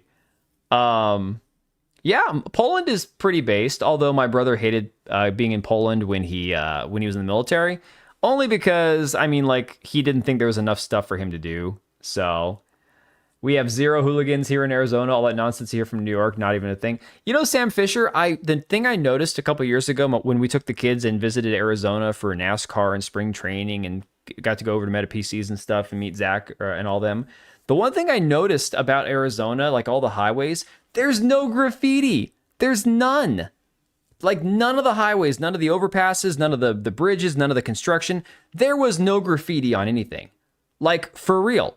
And over here, the minute that they clean anything off, there's some asshole spraying shit all over it again. It's insane. Happened tonight before I came to work. Started laughing when he said it and he was confused why. Oh my God. That's crazy. Oh man. No, you could ask Kata and Atreus. They saw the Sound and Lake Washington and all that stuff. Beautiful area, man. It's crazy. He hates the Wokies, gun-toting redneck. I'm in Denver. Yeah, Denver is a big part of the problem. Denver, like I said, it's Colorado, Washington, California. It's the cities. It's really the cities that's the issue. So I saw this and thought this was funny. This will tie into both Crimson Desert and Marathon. PlayStation put this out there, says it's time to vote for your favorite new game from March. Players' choice polls are now open. And of course, you can see 2 out of 3 games here they have are Marathon and Crimson Desert, right? So people down in the comments are like, bruh, why is Marathon there? Of course, Crimson Desert is the popular choice, right? Kind of obvious who's going to win. All right, so kind of hard to legally immigrate to the U.S. and then you have a bunch of the third world idiots go there illegally during buy. I mean, Fire Scream, you're preaching to the choir here, buddy. I get it. I get it. All right, so I went to the actual link here from PlayStation just to see. Was Marathon, this is Marathon. You can't tell? It's got that weird dude in the cloak from the trailer that looks like the enemies from the original Marathon game. And the weird-ass bald medic guy with all the UESC robot heads on an assembly line over here. Or are these supposed to be Rook? I don't know which one this is. Marathon's hideous as shit, dude. It's ugly as hell. So, it says, vote now. Here's the best part, guys. It's not just Marathon. It's not just Crimson Desert. Bear with me here. You go down to the actual voting block here. It's got at the very top here 1348 ex voto. All right. Then Crimson Desert, Fatal Frame 2, Greedfall, Dying World, Icarus, Toxic Commando, Legacy of Kain Ascendance, Life is Strange Reunion, Marathon, MLB Show 26. A bunch of games. Bunch of games. Just continues on and on. But they got the freaking 1348 ex voto at the top of the freaking list, man. Okay. I'm going to vote. I'm voting for ex voto. Because that game, it needs all the help it can get, all right? We're going to go ex voto for... Well, I know it's in alphabetical order. That doesn't change the humor. That doesn't change the irony. Because it's a PlayStation exclusive. because they didn't release it on Xbox right away, although there's no exclusivity because they said that they just couldn't get it on Xbox at launch because they couldn't port it over there properly. And the physical edition for PlayStation isn't even out yet. They treated it as kind of a PlayStation exclusive at the time. All right. MBs are prio in the alphabetical order. No, guys, my point isn't that it was featured ahead of the rest of them. It's that I'm going through the list, and of course, because they went alphabetical, it had to be sitting there at the very top. It's just the humor of it. Don't think about it too hard, guys, okay? I sure didn't. A lot of trash in that list. I mean, there's a lot in there, yeah. South of Midnight, okay. WWE 2K26. Like, come on. So, let's vote. Are we going to get to see, like, what the results are? Thank you for voting. Return to poll. Is it not going to show us the results? Like the current, it doesn't have anything up to date on there. Would it be like to live in 1348? Oh my god, dude, that's hilarious. Except for Crimson Desert, maybe I still didn't like the game though. Crimson Desert's not for everybody, but it's gotten so much better. It's gotten so much better. The longer I play it, and the more that they keep patching the game and the more that I discover about the game, there's still things about the game that are irritating the crap out of me. I am convinced that a couple of weeks ago or a week ago when I was playing the game, that I had figured out how to punch the ground with the nature force push thing, right? Now I can't do it. I crouch, I push in the right thumbstick, it doesn't do it. He punches forward. Then I'm Googling, like, why did I lose this ability? What's going on? They're like, well, you have to upgrade this to level 2 to be able to punch the ground. I'm like, no, I did it a week ago, but now it's not working anymore. So I have no idea, guys. I got no clue. That being said, Crimson Desert's less than ideal launch. I love how PC Gamer is trying to pigeonhole Crimson Desert as like being cyberpunk adjacent. They've done this before. No. Jump and punch lifts you in the air. I was talking about like being able to actually punch the ground. You once again have allowed a company to deliver jank and then fix it afterwards while praising them to high heaven for it. It's never had a crouch and punch. I thought it did. Are you sure? I swear to God that was a thing that you could do. I don't understand Fatal Frame. No, Black Cat, you are 100% correct that unfortunately that is kind of the way it's going. The situation I had, let me explain real quickly. Like my initial concerns I had two with Crimson Desert, and I vocalized these many times. My two biggest concerns with Crimson Desert is the story shit. That was number one. Number two was, is it going to be able to deliver on all the mechanics of the game itself? That was number two. Everything else, janky movement, all that kind of stuff, I couldn't experience until I played it for myself. Now, beyond that, yes, that is something they had to patch and try to fix. Not everyone was complaining about the movement. I was. That was, for me, it was like, it feels really weird, slippery, floaty, whatever. That absolutely 100% correct about. But as far as the actual delivering on what they said they could do in the game, everything that they've advertised in all the trailers and all the clips and all the things you saw from YouTubers and stuff, you can do in the game. The story actually has gotten a lot better. And that's not from a patch. It's just as you start to get into these... The problem is the game takes way the hell too long to get into. In my personal opinion, I think that where they absolutely failed was in the tutorial section of the game. How slow it is to really get you into the game itself. So no, there are things that they should have done differently. I get what you're saying, 100% understand. My point is still, I still think the game is a solid 8 out of 10, but they should have handled things a little bit differently prior to launch. So you are correct in that respect, yes. It has crouch and punch, not crouch and force punch. Is there not a way to punch the ground? I thought you could punch the ground. You can crouch and punch normal. I'm so confused, guys. I thought you could force punch the ground. I'm beyond confused. Okay, so Crimson Desert's less than ideal launch is a distant memory. So again, all the criticisms of this game, of which I've had many, and like Black Cat was pointing out there, fair, 100% fair. The issue that I have is the fact that they're trying to treat this game as if it launched in like a broken state like Cyberpunk, where it was actually unplayable on everybody's system. Yeah, I mean, I think it's an 8 out of 10. For sure. Only force punch the ground if you jump and punch. Yeah, I could do that, and that just lifts you higher and higher into the air. Dude, honestly, I've never played Baldur's Gate 3. You cannot crouch and force punch the ground. Okay. Interesting. Huh. I was thinking that was something you'd have to do to actually, like, solve, or open up areas underneath you or something. So it says, Cliff's raking in the big bucks. Crimson Desert's moment is continuing. Prolibus's open world romp is obtuse and a bit divisive, but that doesn't seem to have been an obstacle. Today, the studio announced that it had hit another milestone. In just shy of 2 weeks, Crimson Desert sold 4 million copies, an impressive result for the studio's first single-player game. Crimson Desert has sold through 4 million copies. Thank you to the Greymanes who have been part of this journey with us and for all your incredible love and support.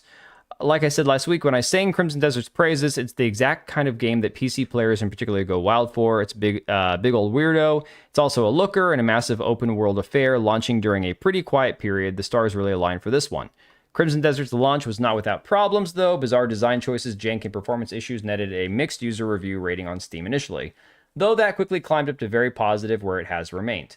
It took a moment because this is sort of the game that requires players to put the work in, but Prolibus has also released this again. This is my biggest complaint about the game, and I know not everyone's going to agree, and it's the same thing I said about Marathon. If you have to get several hours, especially on Steam, especially on PC, past that initial return window where you're not sure if you're going to enjoy the game or not, before you even start to have fun, that's a design problem. That is 100% a criticism I think it deserves. Let me see here. Most of the Sanctum puzzles require you locking floating blocks into the bases beneath them, and the only way to do this is to jump and force punch down to lock them together. Oh, interesting. Okay. Every single dev I followed on X that played it loved it. Test. I can see you over there on Kick Equilibrium. You're holding down the fort alone since Barbara left, since I wasn't going to buy anything. Played on day one, I had zero problems, unlike Cyberpunk. IGN's trying to change their stance while pretending the game had huge... I mean, Sam, like I said, the game had issues, but it was small tweaks here and there, rebalancing things. Again, to Black Cat's point, things that shouldn't have been in that condition when they launched. 100% fair. I think that is a totally, like, rational, logical stance to have. However, it wasn't like Cyberpunk levels of broken. If they had never patched the game, any of the little minor changes here or there, the game still would have functioned exactly to a certain degree the way it is now and have been completely playable compared to, like, Cyberpunk. You might be Fire Scream. I think most people, it was pretty bad. It was pretty rough. Let me say, I also didn't like Baldur's Gate 3. Finished the game and was bored as hell. The only interesting thing about the game is the nudity.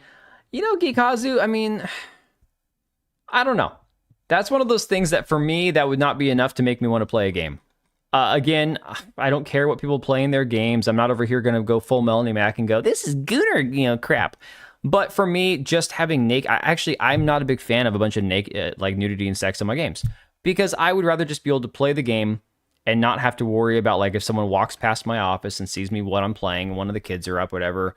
I don't like all that crap in my games. I don't care if it exists. I just prefer to not have it in mine. That's all. My PC was good, not a masterpiece, but the story was good. With the Phantom Liberty and 2.0, that became a masterpiece. That's what a lot of people have said, to be honest. Optional. What? Oh, you mean in Cyberpunk? That's good. Hey, McKinney, play on base PS5. Didn't see that many technical issues at launch. I totally agree on the issues. Are we talking about Crimson Desert or Cyberpunk? Have gangs and all those other features they promoted prior to launch and they never put them into the game. Wait, Susano, do they still not have them in Cyberpunk? Was that something that was never fixed? Let me see here. Weekend Warriors saying less than the ideal launch. These motherfuckers are still going with the LARP. No, I think, honestly, like I said, there were criticisms of the launch that were totally valid, fair criticisms to have. But trying to act like Crimson Desert launched in the same condition as a game like Cyberpunk is insane, you know? So you got Pirate Nation pointing out that the 6 that the game got from IGN says Travis Northup, the IGN reviewer who gave Crimson Desert a 6 and Marathon a 9, is asking his editor for a re-review. He's busy getting into fights with people on X about his scores, eventually concedes that Crimson Desert deserves another review and claims to have asked his editor for another crack at it. Oh, you're talking about Crimson Desert? Okay. The mod community has done a lot of heavy lifting for Cyberpunk. Dude, I believe it, 100%. I prefer to play date everything. No, that's another one of those games you guys couldn't pay me to play. I'm not even kidding. That game looked boring as shit. So this guy here says, I haven't played it yet, but all my 40k friends really enjoyed it. Definitely my priority backlog, talking about a different game. This guy here says, fair enough, at least you're open to discussing why your review scores are the way they are. I saw you're open to re-reviewing Crimson Desert, and I feel like it's heavily warranted, especially for the devs working hard to fix problems the community have. He responded, said, yeah, I live by the philosophy that if you're going to have an opinion, you should be prepared to defend it under fire. It's fun for me, honestly. Agreed that a re-review is warranted. Gonna give them a month or two more, then press my editor about it. So far, he seems down for it. Let me see. I didn't wait for the final review because Bungie asked me to. If anything, it tempted me to not wait because it peeves me when publishers ask that. I waited because I feel strongly that you should have a full picture as possible before writing a definitive review. Interesting. That's interesting. Okay. Huh. 350 total hours in my first completed playthrough of Cyberpunk with 1,200 mods installed. Loved it. 1,200 mods. Good God, man. At that point, are you even playing the same basic game? Problem is, he waited for Marathon to score it higher, so people also have a good point saying that he's full of shit. Yeah, exactly. I mean, that is a legitimate criticism to have. Now, I will say, just like how the game should have launched completed and not having a bunch of mechanical issues for people with controllers or mouse and keyboard and stuff, Crimson Desert should have launched in a finished, polished condition the way that people were expecting it to launch. So it is fair to say maybe I need to go back and re-review it because it didn't turn out as well as I thought it was going to. But he straight up waited like a month to give his score for Marathon. Like, come on, guys. Come on. So he also quote tweeted Pirate Nation saying, this shouldn't be controversial. The game that I played was absolutely a 6 out of 10 for the reasons listed in my review. The developer has made a whole bunch of changes to the game, so a re-review is probably warranted. All right, no worries, Susano. It doesn't matter. It was supposed to be there at launch and wasn't. Yeah, well, exactly. Date everything. God, Cage. Come on, man. You know me better than that. I cannot make myself play something that I genuinely hate. Like, utterly hate and am bored by. If I hate it, but it's at least entertaining, that's one thing. But if I hate it because it's terrible and there's no entertainment to be had, it's just not happening. All right, so Georgian Avilscucci, Avilscucci? Avasilcuti. I'm not going to pretend to understand how to pronounce that name. Wrote something, says thoughts about game journalism. Okay, this is too long-winded. Anyways, it was pretty much going through and comparing the scores of Marathon and Crimson Desert, because it kind of turns out that a lot of people are drawing these comparisons saying, why would you give one game a 9 and one game a 6? Personally, I have less issue with the direct comparison between like Marathon and Crimson Desert and the same guy saying one's a 6 and one's a 9, because that could come down to personal preference of the person reviewing the games. He might really enjoy his first-person extraction shooters, right? He might really look the weird transhumanistic neon-colored version of the shooter that he was playing. So, terrible. A re-review is not warranted because that's why games are shit out of the gate. Yeah, fair enough. Yeah, they didn't even review Marathon until the Cryo Archive was released. So to be fair, both games should have had IGN's review score at the very beginning and then just stuck with their review scores. Now, if they want to go later on and review or edit both and say, now that Cryo Archive is out, now that Crimson Desert has fixed all these problems, here's my updated score, sure. As long as you can leave like a little note attached to it saying, prior to this score, it was X, Y, or Z. But like this guy's individual opinion that Marathon's better than Crimson Desert, I don't think that that's necessarily an ideological thing, because there are people who are going to enjoy first-person shooters more than they enjoy open sandbox survival games, okay? That I can at least say that might just be a personal opinion thing. The problem is if you have consistently bad review scores for games that are highly praised by people, and there seems to be that disconnect between reviewer, the critical reviewer, the professional reviewer, and actual audience score, that's where that disconnect, I think, really comes into play. Honeymoon and post-honeymoon, 3 to 6 months. I think that's a fair way of looking at it, yeah. We live in a time of gaming where nearly zero games are released completely finished these days. Some issues are going to be there. It's devs fix speed that matters. I mean, no, DB, that is a plus to them, but I mean, you can look into all the backstory behind the game releasing and understand that there was a lot of hurried, half-assed, rushed stuff that they didn't take the time to actually get done. Mortal Shell's also on Switch. The original, I could see that. The first game's not like graphically heavy. It's not like some really, it doesn't look like a tech demo of a game. So I gave Bungie more time to add back to their content than should have been in the game. Sam, that might be in itself the issue because of the fact, and they'll tell you you're crazy. I mean, look at guys like what's his face here? Ethan Gach over at Kotaku says, it's fine to disagree with scores, that's what they're there for, but I promise you that someone who busted their ass to review 2 games requiring 150 hours between them for a rate that comes out to less than minimum wage is not part of a conspiracy to make you feel triggered. First off, Ethan's an ass. No one said it was a conspiracy to make anyone feel triggered. That's a fucking weird, lame-ass way of putting it. However, you can argue that there is definitely a bias against studios that are going to be less ideologically driven. There's no question there. Like, no question at all. It absolutely happens. We see it happen in real time all the time, you know? It's why Tainted Grail didn't even get a nomination, like a nod, when it came to any of the Game of the Year nominations, right? I'm not bothered by the review score. I found it funny. BTW if you want to get at him for waiting for the marathon review. Remember Travis reviewed Highguard 2 weeks after release. What score did he give it? I forgot about that. Oh my god, dude. Lords of the Fallen Deluxe is on sale for $12 for the next 2 weeks since we're on the games.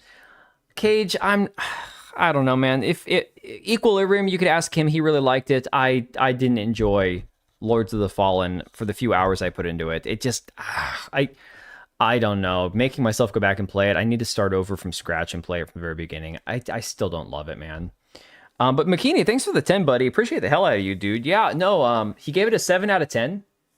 Okay. So either there's a bias there, or you're looking at, like I said, somebody who generally doesn't enjoy anything but first-person shooters. If you're going to give Highguard a 7 and Crimson Desert a 6, presumably after... Okay, here's again. In his review, if he points out that Crimson Desert's a 6 out of 10 because takes too long for the story to get going, the mechanics don't make sense at first, takes too long to get used to all those things, but after 100 hours, this guy should know what he's doing in the game, right? Like, those should be things that he points out in the game. You know, after a certain period of time, you get comfortable with all these things and the gameplay is a lot better. I didn't read his whole review of the game, right? However, to give Highguard a 7... Oh my god, dude. I don't know, man. Highguard was like a solid 5. Like, it was there. It was a shooter. It worked. They threw a bunch of different shit into it to make it work. Incredibly generic. Nothing about it was like, I don't know. He gave it a 7 and said it was here to stay. Veilcard's a 9. Yeah, and then, but again, Travis Northup's not the one who gave it a 9. So again, this goes back to, you're representing a publication, you're representing a media company, right? But you're still an individual person giving your own opinion, presumably unbiased opinion on a game. I would say the only way to avoid situations like this, where the same guy clearly has a bias towards a specific type of game, whether it's, you know, Highguard or whatever, any first-person shooters, let's say, you'd have to have somebody who's a first-person shooter, or like primarily reviewer, and say, well, he's our FPS guy, have him review the FPS. This guy here, he's our survival crafting game, have him review the survival crafting games. This guy's the RPG, action RPG guy, have him review those. That's the only way to avoid a situation like this, where you have somebody giving Crimson Desert, which, I'm sorry, of all the problems you can point to with this game's launch, it was not a 6 out of 10. Just not a 6 out of 10 game. Bare minimum, I'd say 7.5 out of 10. Okay? Getting through all the mess that I had at the beginning of that game, figuring all of it out, not a 6 out of 10 game. The only way to avoid that is to have some different people review different types of games. We Was Samurais and Ghost of Antifa got an 8 out of 10 as well from IGN. Yeah, but again, going back to my original point, Makini, the issue that we have is that these people, they don't there's a lot of different people that work for the same company, and it's like there might be somebody else at the company who goes, oh no, Veilguard sucks. Now the company line might not be to say this game is shit. Obviously they might pad the scores a little bit higher, but it also depends on who the person reviewing the game is, you know? It's tough. They also scored Tainted Grail 6 out of 10. Oh my god. Dude, okay. And again, that is the bigger issue, not the specific reviewer giving certain types of games different scores. The issue still comes back to the disconnect between games journalists reviewing games and people who are actually playing the games, enjoying the games, the customers, the people like, you know, the streamers, the YouTubers, all the people that are actually more like gamer oriented, right? I mean, it's very possible, user. It's very possible that that factored into some sort of ideological part of his score. Like, I don't know the inner workings of his brain. He works at IGN. I have to assume that that's where he's coming from. And thanks for the 5, McKinney. Appreciate the hell out of you, dude. I have to assume, right? That's all I'm doing is assuming. You didn't know I was streaming, Burner? I try to stream on Wednesdays typically. Doesn't always happen. But, yeah, we was Samurai. IGN removed a ton of writers recently? Huh. Ethan feels like an industry issue and dumping it on customers. What an ass. Yeah. Oh, hey, Empress. Oh, not too much. We talked about the marathon. We talked about the Mario movie review scores. Kind of seeing the same thing that we see with a lot of games like Crimson Desert, those kind of things. Gamers, fans, consumers more likely to overlook the pitfalls or the issues, the rough around the edges parts. Whereas critical reviewers are going to be much harsher on things that they just have a hate boner for. Now, the one thing, Empress, I don't know if you're into these games or not, but if you haven't seen it yet, go back and watch the Mortal Shell sequel gameplay trailer. I'm not going to play it again because I don't want to get another erection on stream. But this game is going to be so good when it comes out. I love the first one. The second one just looks even better. So, but yeah, that's the majority of what you missed was this trailer and the Mario movie stuff and some stuff about Crimson Desert we've been talking about. So, where are we at here? Okay, yeah, right here. Giving Grail a 6 out of 10 is blasphemy. I mean, that's what I would assume from everybody I've talked to who's played Tainted Grail, you know? Well, people are either saying it's worse than the first Mario movie, or people are saying it's better than the first Mario movie, and that's not saying much. It's crazy. The reviewers, the critical reviewers, like the professional journalists and reviewers, I can't make sense out of what they're saying. If he favored shooters, why was he the one to review Crimson Desert? Couldn't IGN have someone else? That's what I'm saying, Angels of Destiny. I don't know if that's a fact. All I know is if he is... no worries, Susano. If he is more of a fan of the shooter genre, clearly because he seems to be giving better, like higher scores to FPS games, then why is he the one reviewing a open sandbox game like Crimson Desert? You know? Yeah, Empress, I was saying when we were watching the video, when I first streamed the first Mortal Shell game like 5 or 6 years ago, my stream title was Dark Souls for Dummies, because it is a more forgiving, easier combat, more of a, I don't even know a way to describing it. It's not a Souls game per se. It is not like all the crazy time dodging and parrying and rhythm kind of stuff like Susanna pointed out, kind of like a rhythm game that Souls games are. It just has a very great vibe. The game is awesome. The story's pretty cool in the first game. It looks even better in the second game. And it just looks like, dude, I'm psyched. I am so pumped about that game. All right, so getting into the conflict between Crimson Desert and Marathon, the reception to them, critical scores from reviewers versus fan scores, audience scores. Clearly, both games are now currently sitting around 80 to 85% to 89%, whatever, depending on what site you look at. Why is it a guy that has no taste in playing open world games that require you to have at least 100 IQ? Maybe just have the multiple reviewers and share the individual scores together. What about like having an aggregate, right? Like have different reviewers review the game and then pull the average score between them, you know? Maybe that's what I get it. These companies, these websites don't have a whole lot of money. These guys aren't getting paid a whole hell of a lot of money anymore because they're being replaced by AI and YouTubers. But I mean, that's got to be the only way you could really do it, right? Unless you have a person who's a specialized critic of a certain type of genre of game, then that's going to be the only way you can do it. So I know a few of you guys are big fans of Laura Frier. I love Laura Frier. She's awesome. massive amounts of industry knowledge, and she doesn't come at it from like a complete pretentious we're better than you approach. That's what I'm saying with IGN. Yeah, exactly. So she said games like Marathon launch and instantly become battlegrounds with rabid defense on one side and grave dancing on the other. Why do many gamers cheer when big expensive projects fail? What happened to the camaraderie? I break it down in my new video. Shouldn't concern ourselves what return of investment for those reviewers is. That's a you problem. Fair enough, man. Oh yeah, dude, I don't know anybody who would have an issue with Laura Frier. Like, she's awesome. Down here though, there was one guy that I retweeted this, and somebody else responded, one of my followers on Twitter, and said, important context for Bungie Marathon, they stole over $100 from Destiny 2 players by vaulting content. Destiny's not a canceled project like Concord or Highguard. They're still selling it and running servers, and that's after they broke their promise to run Destiny 1 for a decade. That can build a grudge in an audience that doesn't reveal itself until the next project releases. It's a shame that goodwill isn't a valuable asset for shareholders. Then you got the dick riders, okay? Mortal Shell was too slow, couldn't get into it. I understand that. It's more of a heavy, slow, tanky kind of a game. She's very anti-Xbox, Microsoft, not a knock on her, just don't want to get into why she is. Okay, fair enough. This guy here, Halo Master Chief profile picture here, okay? Yeah, not wrong, but yeah, exactly. Yeah, Serrano, if you enjoy, like, again, it's not a Souls game per se. It's like a less punishing Souls type combat inspired game. The vibe is very gothic, very, like, the aesthetic of the game it's fantastic. But the first game is definitely very simple versus the second game, which looks like Lords of the Fallen on steroids. And I'm not a big Lords of the Fallen fan, so I'm really excited for Mortal Shell 2.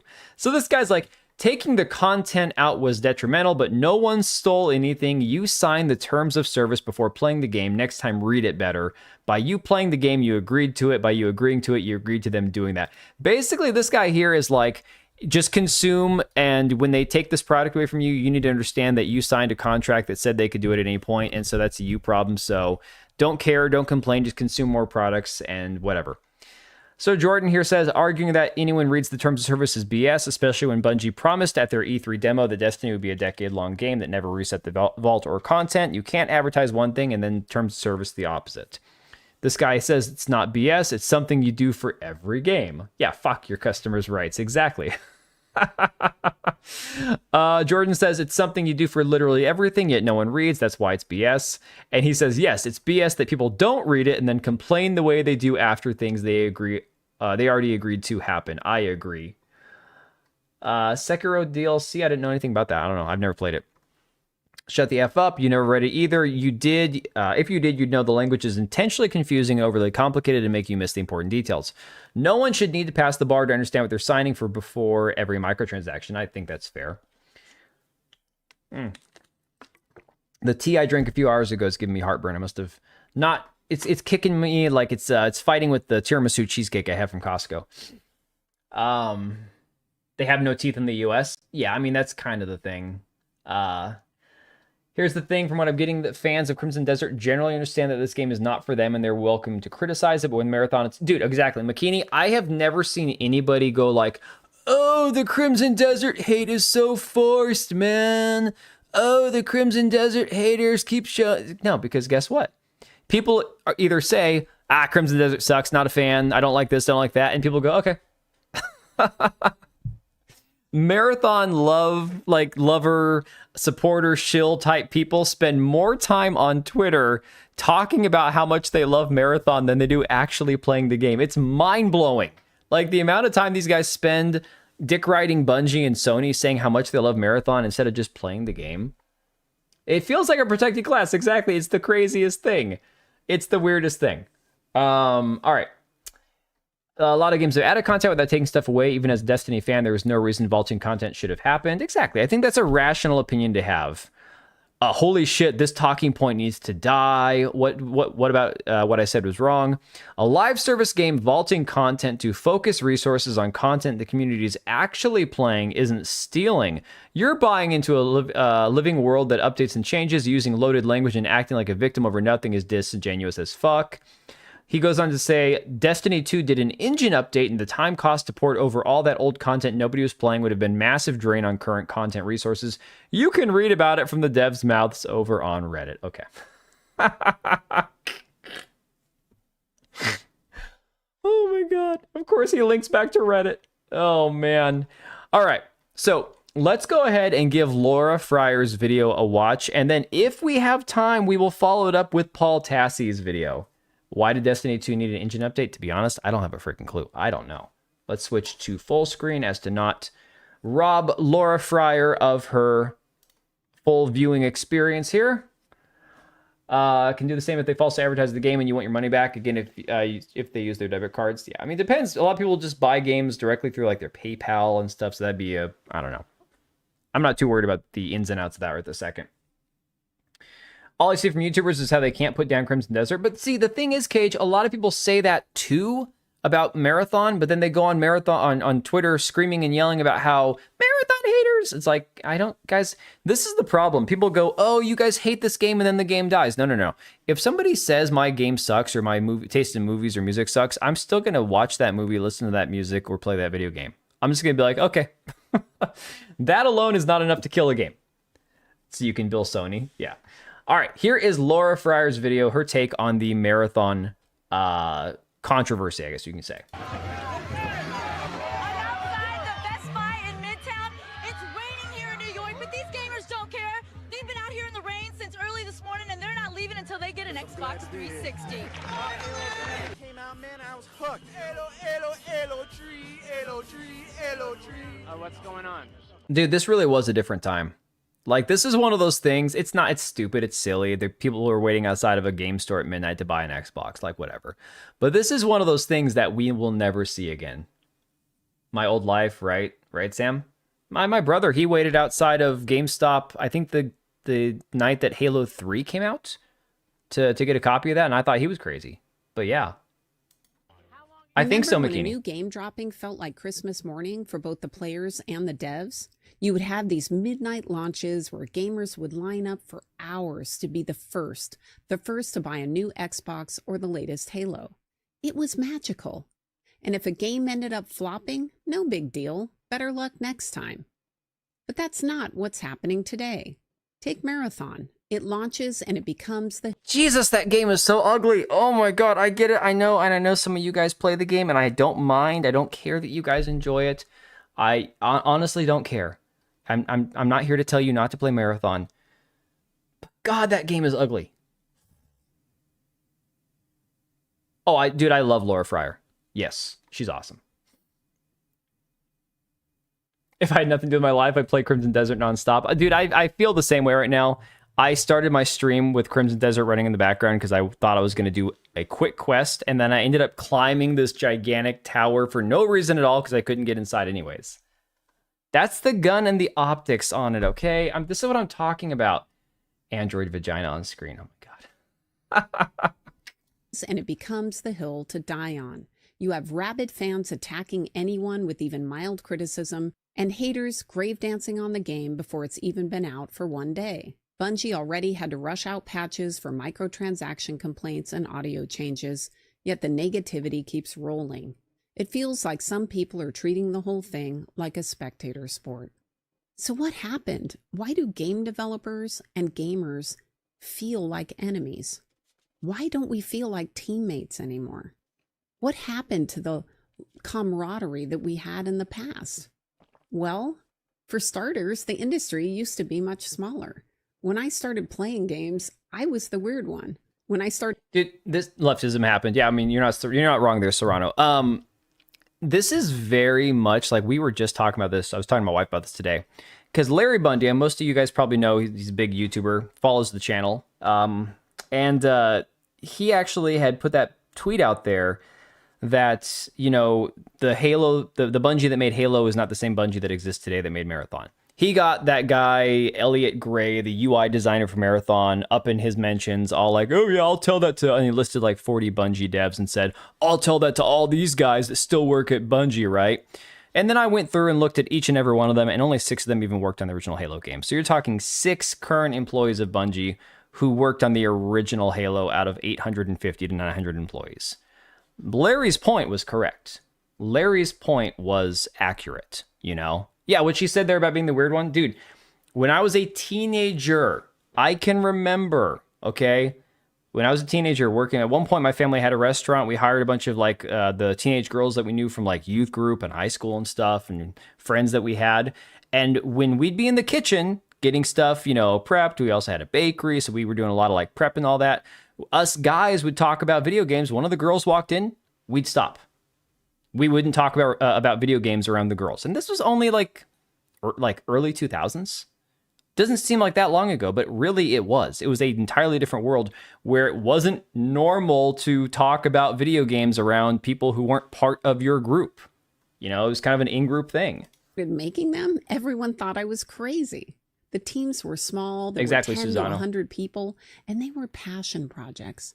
The game developers were gamers because many of them started by modding in their garages. They were the audience, so there was no disconnect. They didn't need a big playtest group because they could tell if what they were making was fun.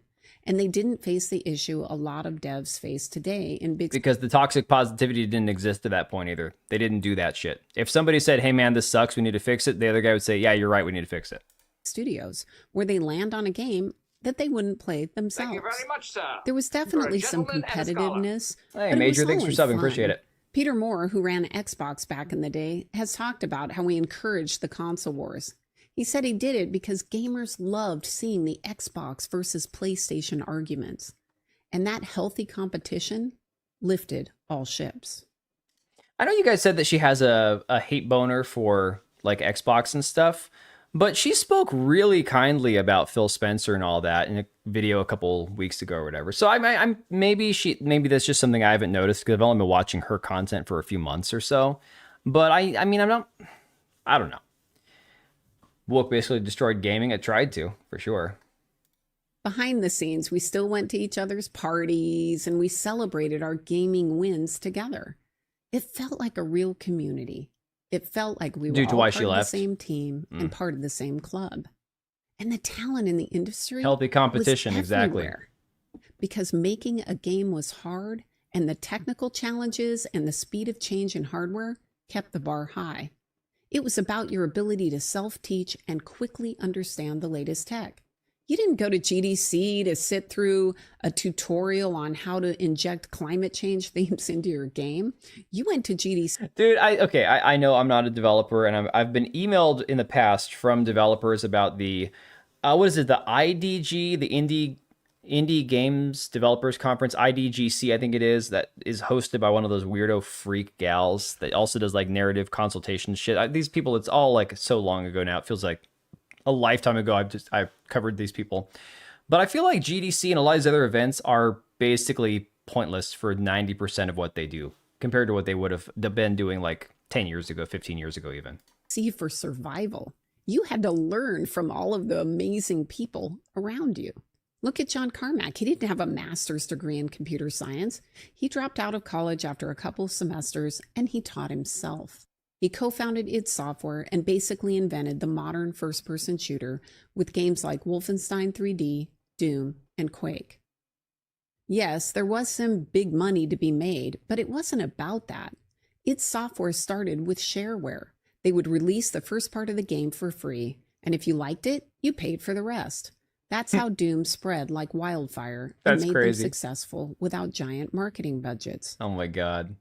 And then everything started to change as games moved from counterculture to mainstream. Of course, back then, most people had no idea who actually made the games. Most game developers were basically it wasn't the thing yet. John Carmack and John Romero built Doom and Quake, but outside of hardcore PC circles, most gamers didn't even know their faces, and they were easily the most famous game developers back in the day. You didn't see devs on stage giving interviews or posting daily updates. You didn't know their names or what they looked like. The game was the star. Gamers bought it, they played it, and if something was broken, they posted it on a forum or they sent an email. They let the games speak for themselves. Back then, developers were in the trenches making the game and the players were on the other side enjoying it. There was distance, but it was a healthy distance. That anonymity had real upsides because it allowed the devs to focus on the work instead of managing their public image. It also meant that when players gave feedback... My kids have never seen a computer monitor that looks like this in person. Oh my god, that's such a... like, this is a trip and a half watching this stuff. I wonder what year this BBC archive video is from. That's just crazy. It usually felt like it was coming from fellow gamers, not enemies.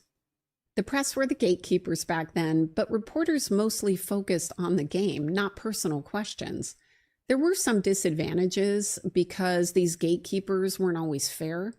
I remember when I was working on Gears of War, I also was working on Zoo Tycoon, and no matter how good Zoo was, it usually got lower review scores because it wasn't a hardcore game. So you'd have these outlets who were mainly focused on shooters having to do a review of Zoo.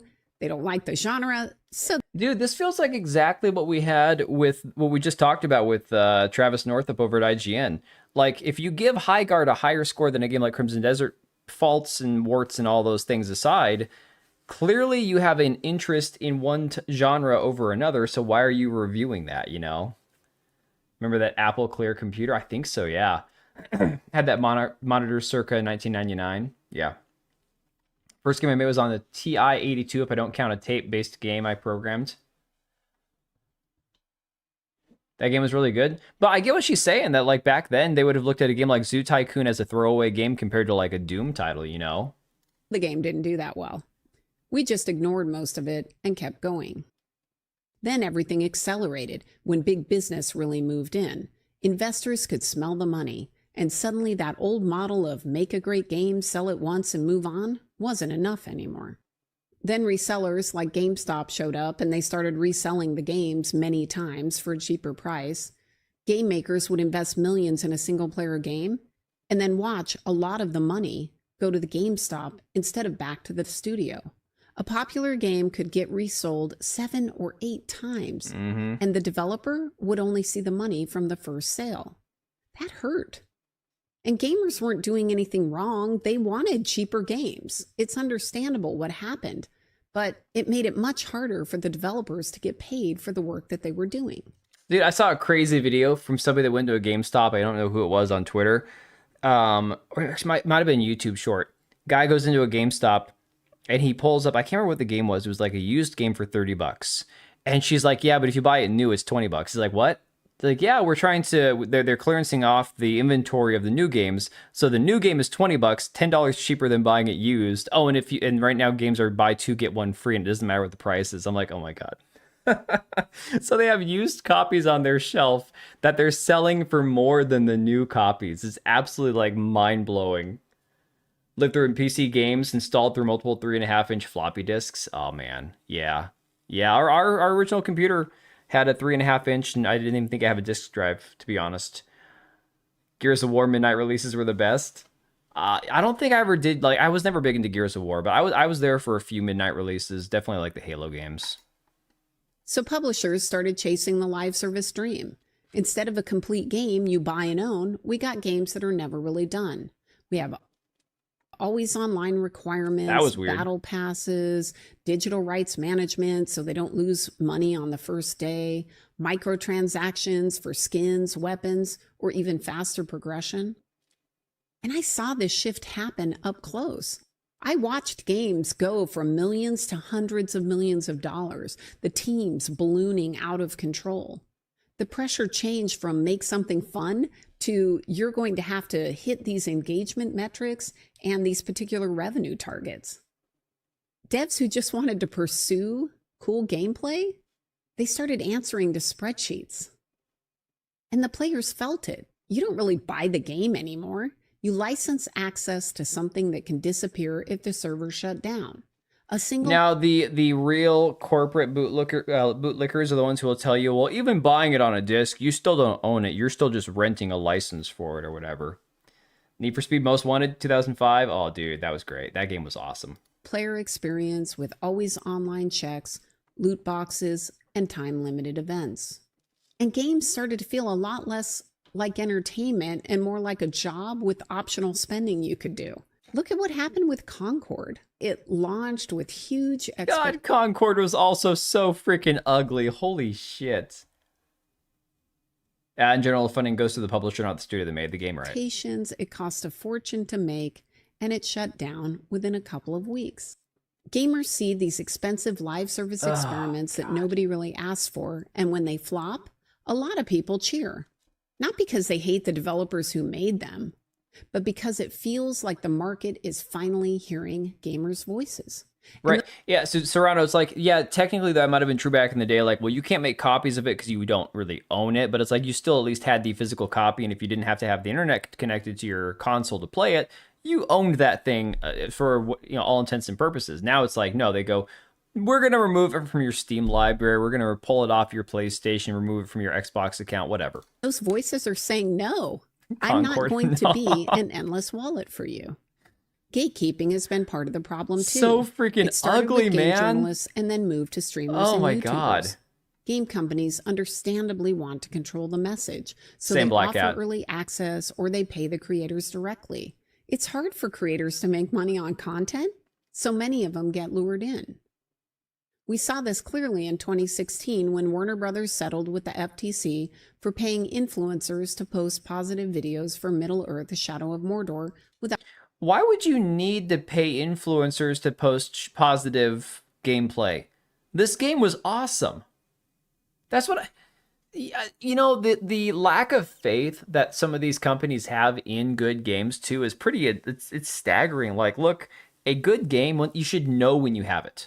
Like, you should know. I guess it comes back from like the overreach from like you need to have too many hands in the middle of everything, because again, like multi-billion-dollar corporations, you know, multinational conglomerates and shit getting involved on all this stuff. But it's like Shadow of Mordor was awesome. Like, come on. Hate it when Sony removed my Stellar Blade demo. Oh yeah. Normally a bad thing to me if a game fails, but I really don't like Bungie. I don't get why their players even put up with them given how they treat their players. Good question. I mean, you saw it though in that Twitter thread that I showed right before her video. The Bungie defenders coming out saying, well, you should have read the terms of service better. They can do whatever they wanted, you know? Suits have no idea what they're doing. Project managers should know that clearly the game was going to be a success. Exactly. That's my thought, especially a game like Shadow of Mordor. Proper disclosure. Banger game. Millions of views later, gamers felt deceived. This is big business. Yeah, it was GOAT. Of for course, real. they're going to protect their investment, and that erodes trust even more.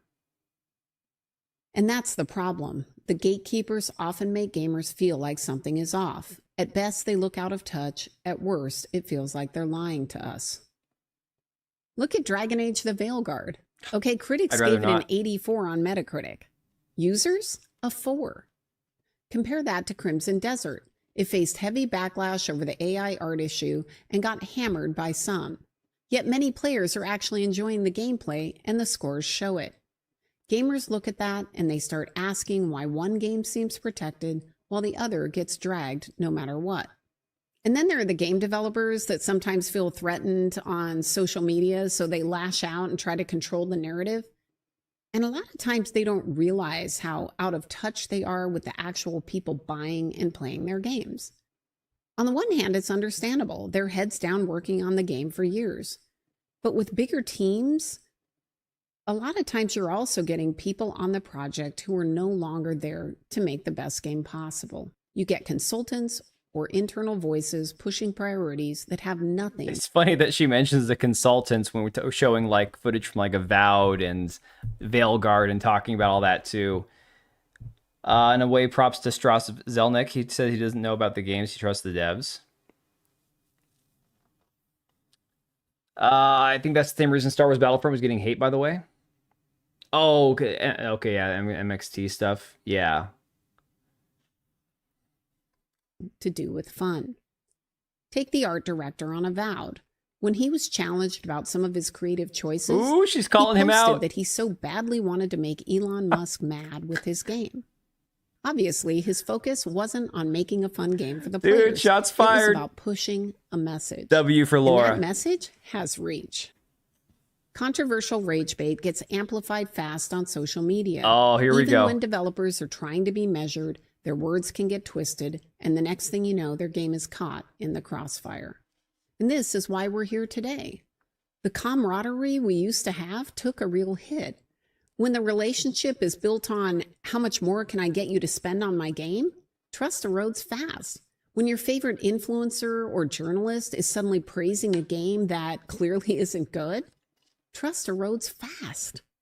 And when you find your favorite game maker is more focused on pushing a message instead of making a great game, trust erodes fast. I started as a board gamer because that's all we had when I was a kid. But as soon as I could start playing video games, I did.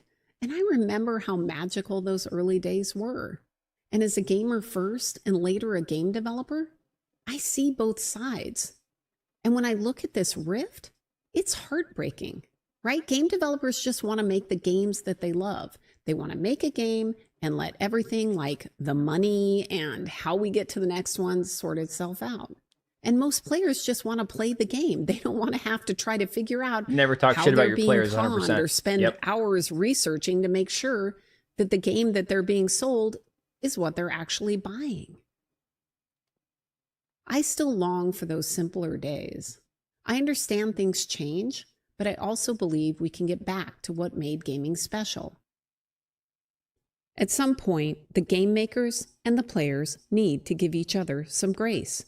Because we are all on the same team. At the end of the day, we all want great games to play. I think that depends on the devs, but in general, I kind of agree. Since we launched Baldur's Gate 3, and the response to the game has been absolutely fantastic. You guys have overwhelmed us with feedback. You've overwhelmed us with fan creations. Yes, but Sven is also one of those ones who's like, we have to stop being so mean to the creatives. The creatives, they have very thin skin. But no, I think Laura's video is awesome. I do love that she singled out that twat from, or sorry, if Smeg was here, I'd say twat, from Avowed, the art director, because he honestly he deserved every bit of hate. That game deserved its fate after the way that he acted online. So 100%. I'm going to post a link to her video. If you guys aren't following Laura, her videos are always great. I get it.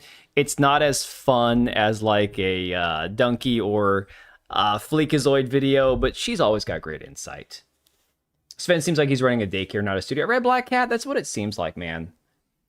And the funny thing is, Laura is willing to at least say stuff like consultants talk about the things that affect the way people perceive these studios, the decisions being made.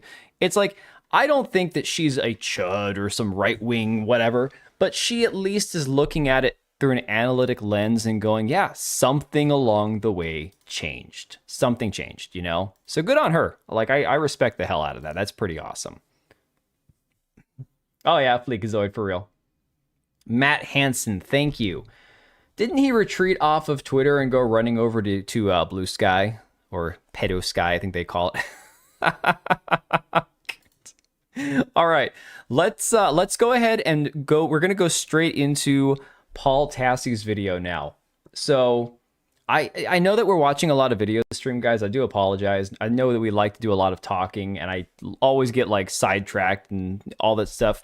But pretty much tonight, I was blessed with a timeline full of videos that I wanted to watch and talk about.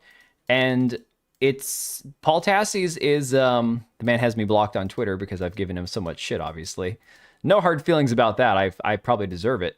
But here's Paul Tassi's video saying an update about my marathon coverage going forward. Now, I have not watched the entire thing. I skimmed it real quick to make sure I wasn't clickbaiting you guys with the title of my live stream. It certainly seems like he is basically abandoning talking about covering marathon, playing marathon even. So, yeah. She speaks common sense from the perspective of a gamer and game developer. Yeah. He's a bundle of sticks, 100%. But dude, honestly, I would rather talk to Paul Tassi than Colin Moriarty or Jason Schreier or Joe Vargas or Greg, what's his ass from Unfunny, Kind of Funny, whatever his name is. Paul Tassi is an asshole, but at least I feel like you could have a rational conversation with him versus anybody else that I mentioned. Basically said what I said about the game. Yeah. All right, so let's go ahead and we're going to go into Paul Tassi's video. It's only about 11 minutes, and luckily he's not unbearable to listen to. He's 50-50 and in some cases 20-80. Yes, Greg Miller and Andy Cortez. My God, two of the biggest, most insufferable assholes on the entire internet. And straight up virtue signaling pieces of shit. For real. All right. I have to be mindful of the sensitive devs, but the devs nickel and dime me every second of my life. But Section 71, they will tell you that's not the devs. That's some corporate overlord who makes them do that. They don't want to put microtransactions in their game, but game dev is hard, and games take 7 years to make and require $400 million. And so you just got to nickel and dime them, man. Come on.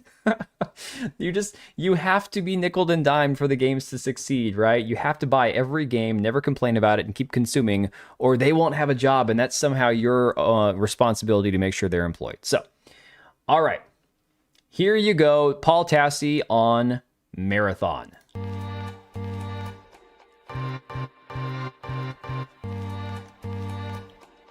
All right, I am back with the new Marathon video.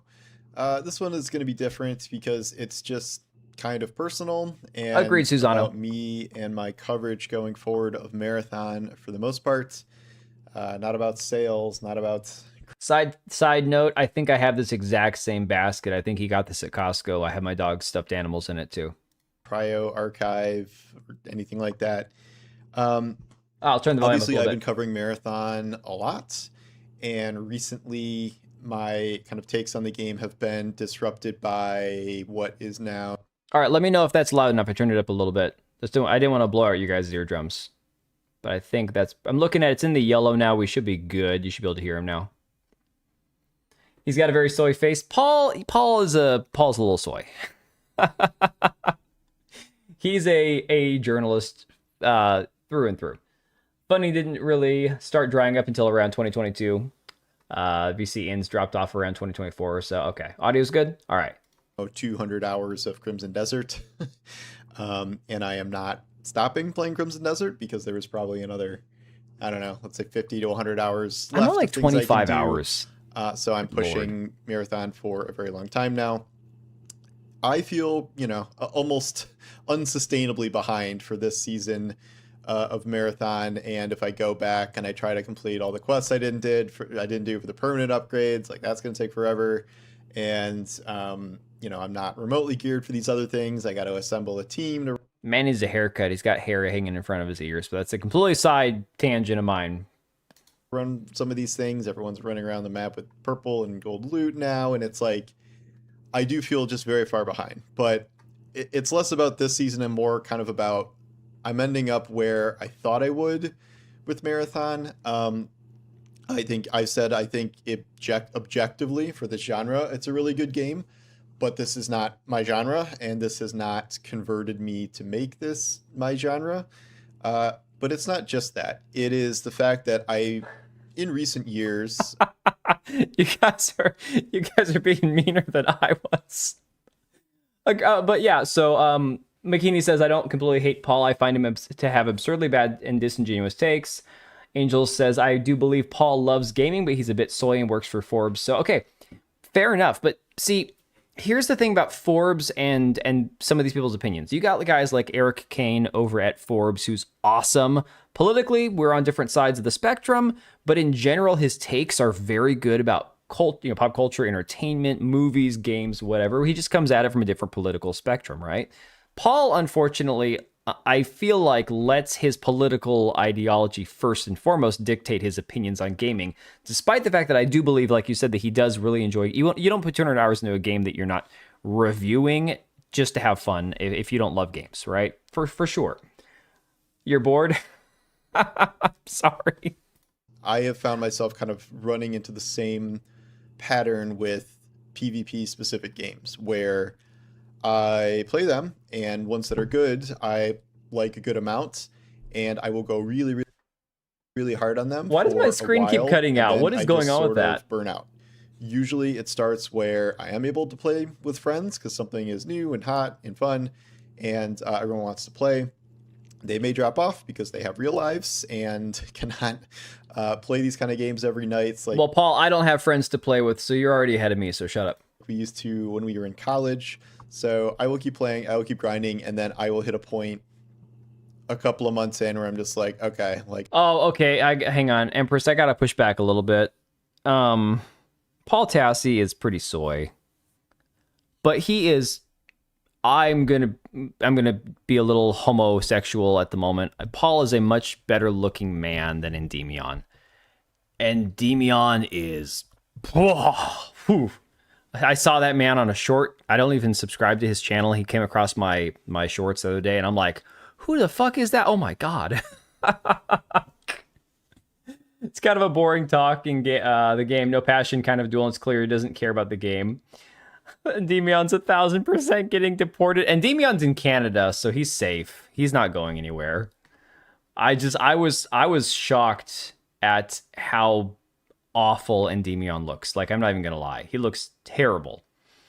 Them games are not designed for real life compatibility.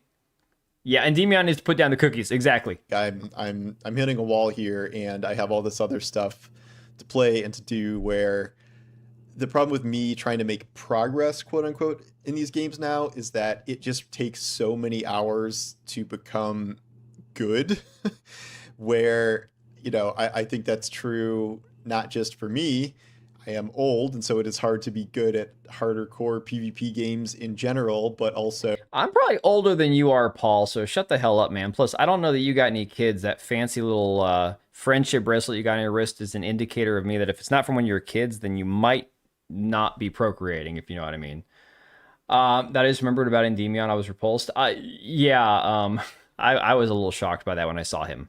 So to get really good at these games, you got to put some serious time into them, or have put serious time all the time into these genres in general, which I just haven't over the years. To me, this is like... Also, as a guy that's hairy, that has a unibrow, what's going on with his eyebrows here is he doesn't do what I do, where when I'm shaving, like my neck or my cheeks here, I actually like shave around the eyebrows to shape them better. He probably had this shit waxed by the shape of his eyebrows, which is crazy. Like, it looks ridiculous. If I was playing Destiny and all I was playing was like Crucible and Trials, which is obviously a way I would never play Destiny. So I'm sort of feeling that already with Marathon, although it's even more pronounced because I think this thing I'm talking about, where it's easy to feel behind in the season. It's hard not to look at them right now. Something like Marvel Rivals, I did play a lot of Marvel Rivals, believe it or not. You jump in and you may not know the meta or whatever, and you might be behind in like the battle pass, but you're not behind in terms of like things directly that impact the course of the season, like in Marathon. Okay, so I feel like he's complaining about something that doesn't exist in 99% of games, right? So, Escape from Tarkov was really the extraction shooter that put extraction shooters, in my opinion, on the map. At least in terms of like the streamer content, in terms of like people watching other people play games, all that kind of stuff. Where do his eyebrows stop and eyeballs begin? That's a great question. So the whole concept that if you don't keep playing it, you're going to be left behind, that is indicative of a situation where right now Marathon is doing the whole wipe thing like Tarkov did up until it released, and now Tarkov got rid of the wipes entirely. So I don't know. I feel like it's a weird thing to complain about. Everything followed them. Yeah. It's a strange thing to complain about. It's like, look, you can still play Tarkov. I haven't played Tarkov in 2 years. I could still play it. You still have the knowledge in your brain of where the extracts are in the map, where the scavs usually pop up. Sure, some big level 100 dude who's fully kitted out and has got like all the armor and shit on him, he's going to come destroy you, right? But you can, that's the element of the extraction shooter genre. If you say it's not for me, I don't have time for that, that's fine. Don't forget to like the video. You mean Paul's or this one? I liked Laura Frier's video. I don't know if I'm going to like Paul's video. I'm just saying. That is unlocking vendor upgrades. Sounds to me like he's just complaining about a genre-specific issue because he personally doesn't have time to get good at the game, I guess. I don't know. That is acquiring a vault of really good gear that you take out. Comparing it to Rivals is stupid. So being behind there is more difficult, I would say, to come back from than being behind elsewhere. So I do plan to come back and play more at the beginning of next season, so we can all kind of be on the same page again. But this is a retarded concept. Let me explain why. So Tarkov got rid of the wipes. So now you're going to go in level 1, starter gear or whatever, and you're just going to have to go up against whoever you go up against. I don't know if they're doing skill-based matchmaking or level-based matchmaking for Tarkov. I have no idea what they're doing for that game anymore. I haven't played the game in forever. But he's saying here, I don't have time to get good at Marathon. I'm never going to get good at Marathon because I'm an old man that doesn't have time and the skill to get good. But I'm going to wait until the next season wipe, start over, spend, a couple dozen hours trying to get good at game, realize I'm hitting my head against the wall, and then I'm going to give up and then wait till the next season. What the fuck is the point? Oh, no worries, Oblivion. He's basically... Oh, no worries, Empress. He's basically talking... He's putting himself in this perpetual cycle where he's never going to get to a level where he's satisfied playing Marathon, because you're going to continuously hit the same roadblocks over and over and over again. It's just, it doesn't make sense. Hey, Truth, how's it going, buddy? People are going to be different levels due to time investment, but then some games add that to that with gear, stats, and other things, right? Live service games have fried people's brains. You're not wrong about that. Oh, man. But generally speaking, like, my coverage of Marathon is going to be different than the way I cover Destiny, because I don't feel like I'm the guy who can cover Marathon and talk about like the meta and like this gun sucks. I hate this map. Like, Cryo Archive 2 is too hard. I think the problem is that he's trying too hard to move away from game journalist mode into YouTuber reviewer live streamer mode. I don't know. I don't know if Paul live streams or not. I'm not subbed to his channel. I have no intention to. You play games you like and enjoy. You don't need to become a pro. Agreed, Geek. I think that you can play a game without being a pro and have even a live service game, even an extraction game, and have a decently satisfying time in the process. Okay, I think that's a possibility. He's a Bungie shill, yeah. Things like that. I don't really like when people give opinions on stuff that they don't play enough to form those opinions about. People have been asking me if I'm going to do a review of Marathon, if I'm going to do a scored review of Marathon, and the answer is no, probably not.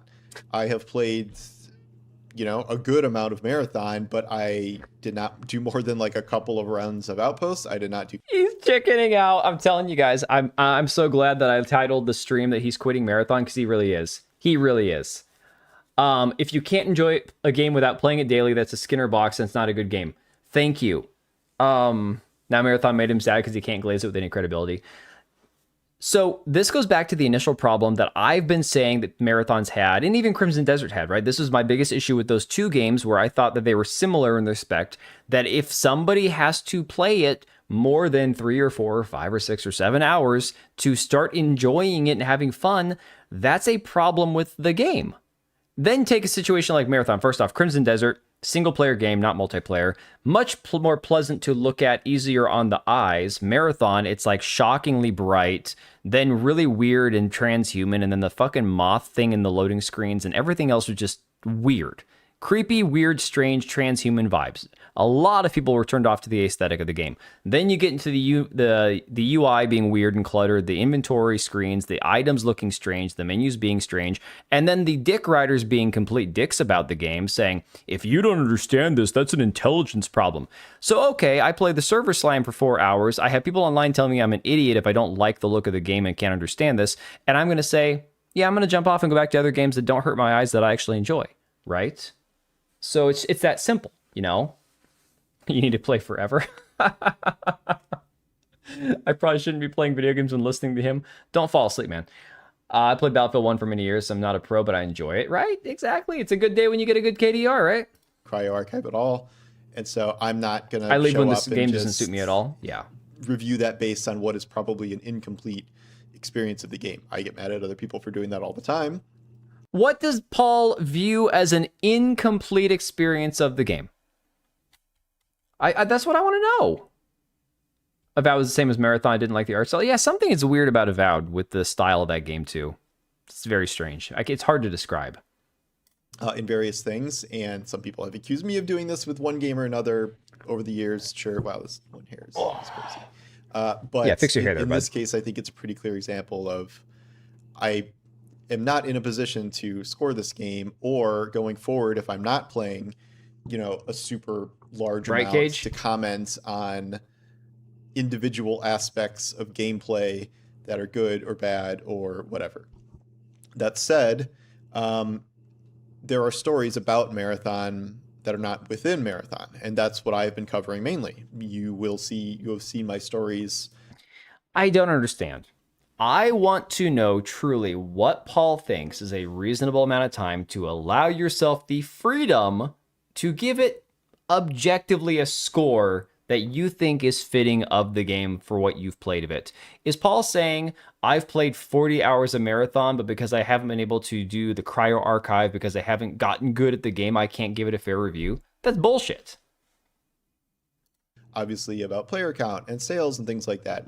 More recently, I wrote about how really good Tassi was scores skinnier? are coming in from Apparently major not, I don't know. outlets, and it has really high user scores. So, despite this meta conversation about its success, like, you know, it's reviewing really well. And you know, I know things about future development and the state of Bungie and things, and I will continue to report on that. And obviously, flex the those success insider, or failure of Marathon, you know, is inside very knowledge you've important got in general for Bungie, for Sony's live service plans, for, you know, combating internet discourse about all new live service games fail and right, like, Black Cat. this is going to be shut down immediately.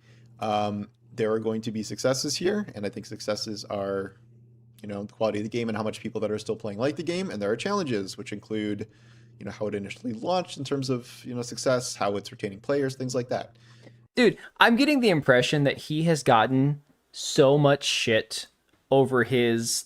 here's the thing. You guys said that he's a Bungie glazer, and that could be true. I don't know what his experience and his history is with Destiny, the franchise, and everything else. But I'm getting the impression that he's got... It's like two wolves inside of him, right? On one hand, you have the, I like Marathon. It's fun game. I love Bungie. Bungie great. They give me, you know, premier status and inside knowledge, and I've got the cell phone numbers of all the people making the games there and all this shit, right? On the other hand, he's going, I'm a games analyst. The game isn't selling well. This doesn't speak well for live service games. There's a problem here.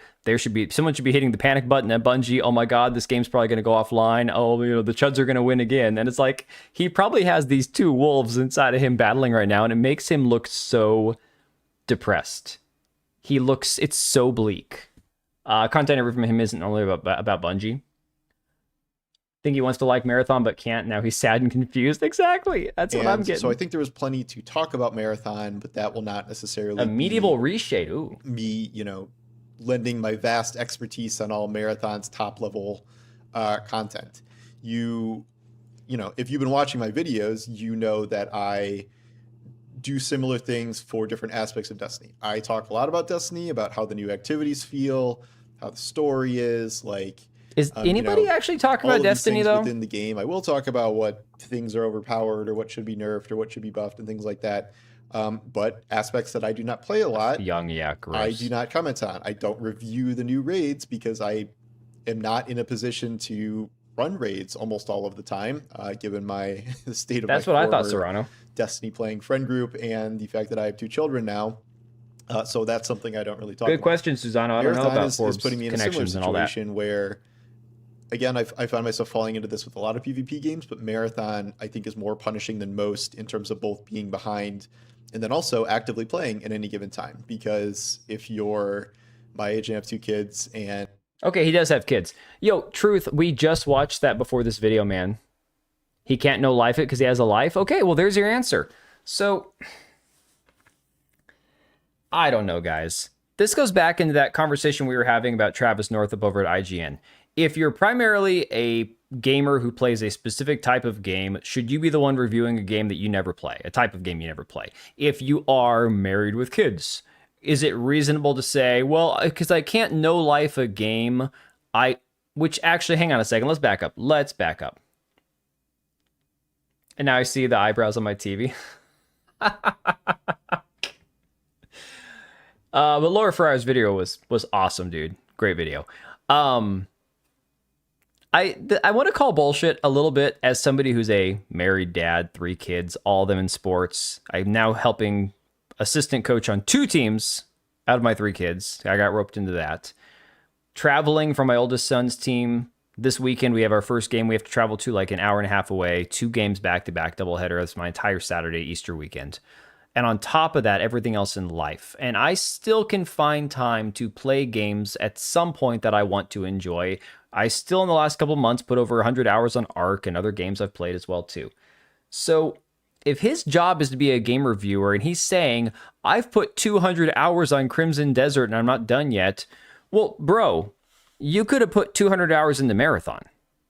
You chose to play Crimson Desert. You're over here saying, I can't review Marathon because I don't have the time to know life it, and I don't have the time to get good at it because I'm a dad and I've got... And respect, I get it.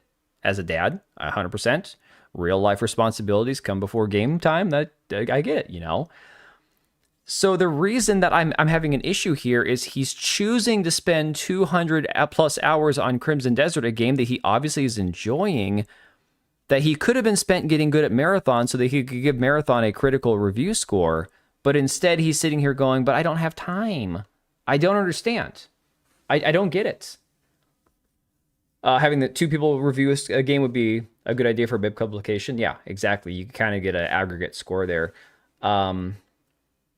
You can't do a proper review if you don't understand what you're reviewing. Sure. You have to understand it, but the question is, how many hours do you need to put into it to truly understand it, right? Destiny saw a bit of resurgence after the last content drop, but the delay of a major update soured a lot of players. I don't wear panties. You can review like which ones you like to look at. I can tell you that. That's an easy one there, but no, you wouldn't know how they feel, obviously.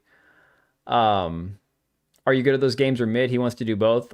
Why not? Why won't life let him do both? Yeah. So, but I'm very curious. He clearly enjoys Bungie games, loves Destiny. He loves, covering Destiny. So he wanted to cover Marathon. He discovered, oh wait, extraction shooters take a lot of time to get good at. I don't have time for that.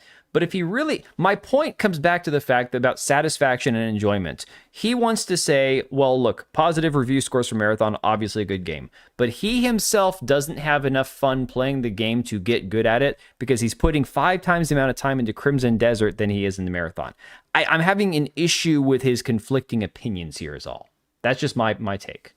All right, Cage, have a good night, buddy. I'd review a song in first 15 seconds, a film in maybe 15 minutes, a game in 2 hours. Yeah, exactly. I think within the first 2 hours of the game, you should be able to get a general feel for your enjoyment level and what it's going to be moving forward. Now, there will be times. Warframe was one of those games that I enjoyed from the first hour playing it, knew nothing about the game until I was like, I don't know, 100 hours in, 150 hours in, and I completed one of those, like, I think it was the old, what was the quest where you discover what the Tenno actually are? And my mind was like, it was like, dude, holy shit. All right, McKinney, thanks for hanging, buddy. Appreciate you. If I'm being paid to review, I need to finish whatever I'm reviewing if it's something that requires me to. Yeah. He wants it all like the corpos and game devs want all the money, not some, all of it. Yeah. Against the Storm for 5 minutes, you could tell it was going to be a great game. I mean, dude, sometimes you just know. Sometimes it's personal opinion. Sometimes it's personal taste. Sometimes it's just an objective, this feels right. This feels good. And I think, again, games like Shadows of Mordor were those games where you turn it on, you're like, yes. The Prince of Persia games, first 2 Prince of Persias. I did not love the third Prince of Persia game, but the first 2 were phenomenal from the minute I turned them on. There were just games where you knew you were in for something amazing. Ocarina of Time, all the first 3 Halo games, the games that you just know, like they give you that feeling.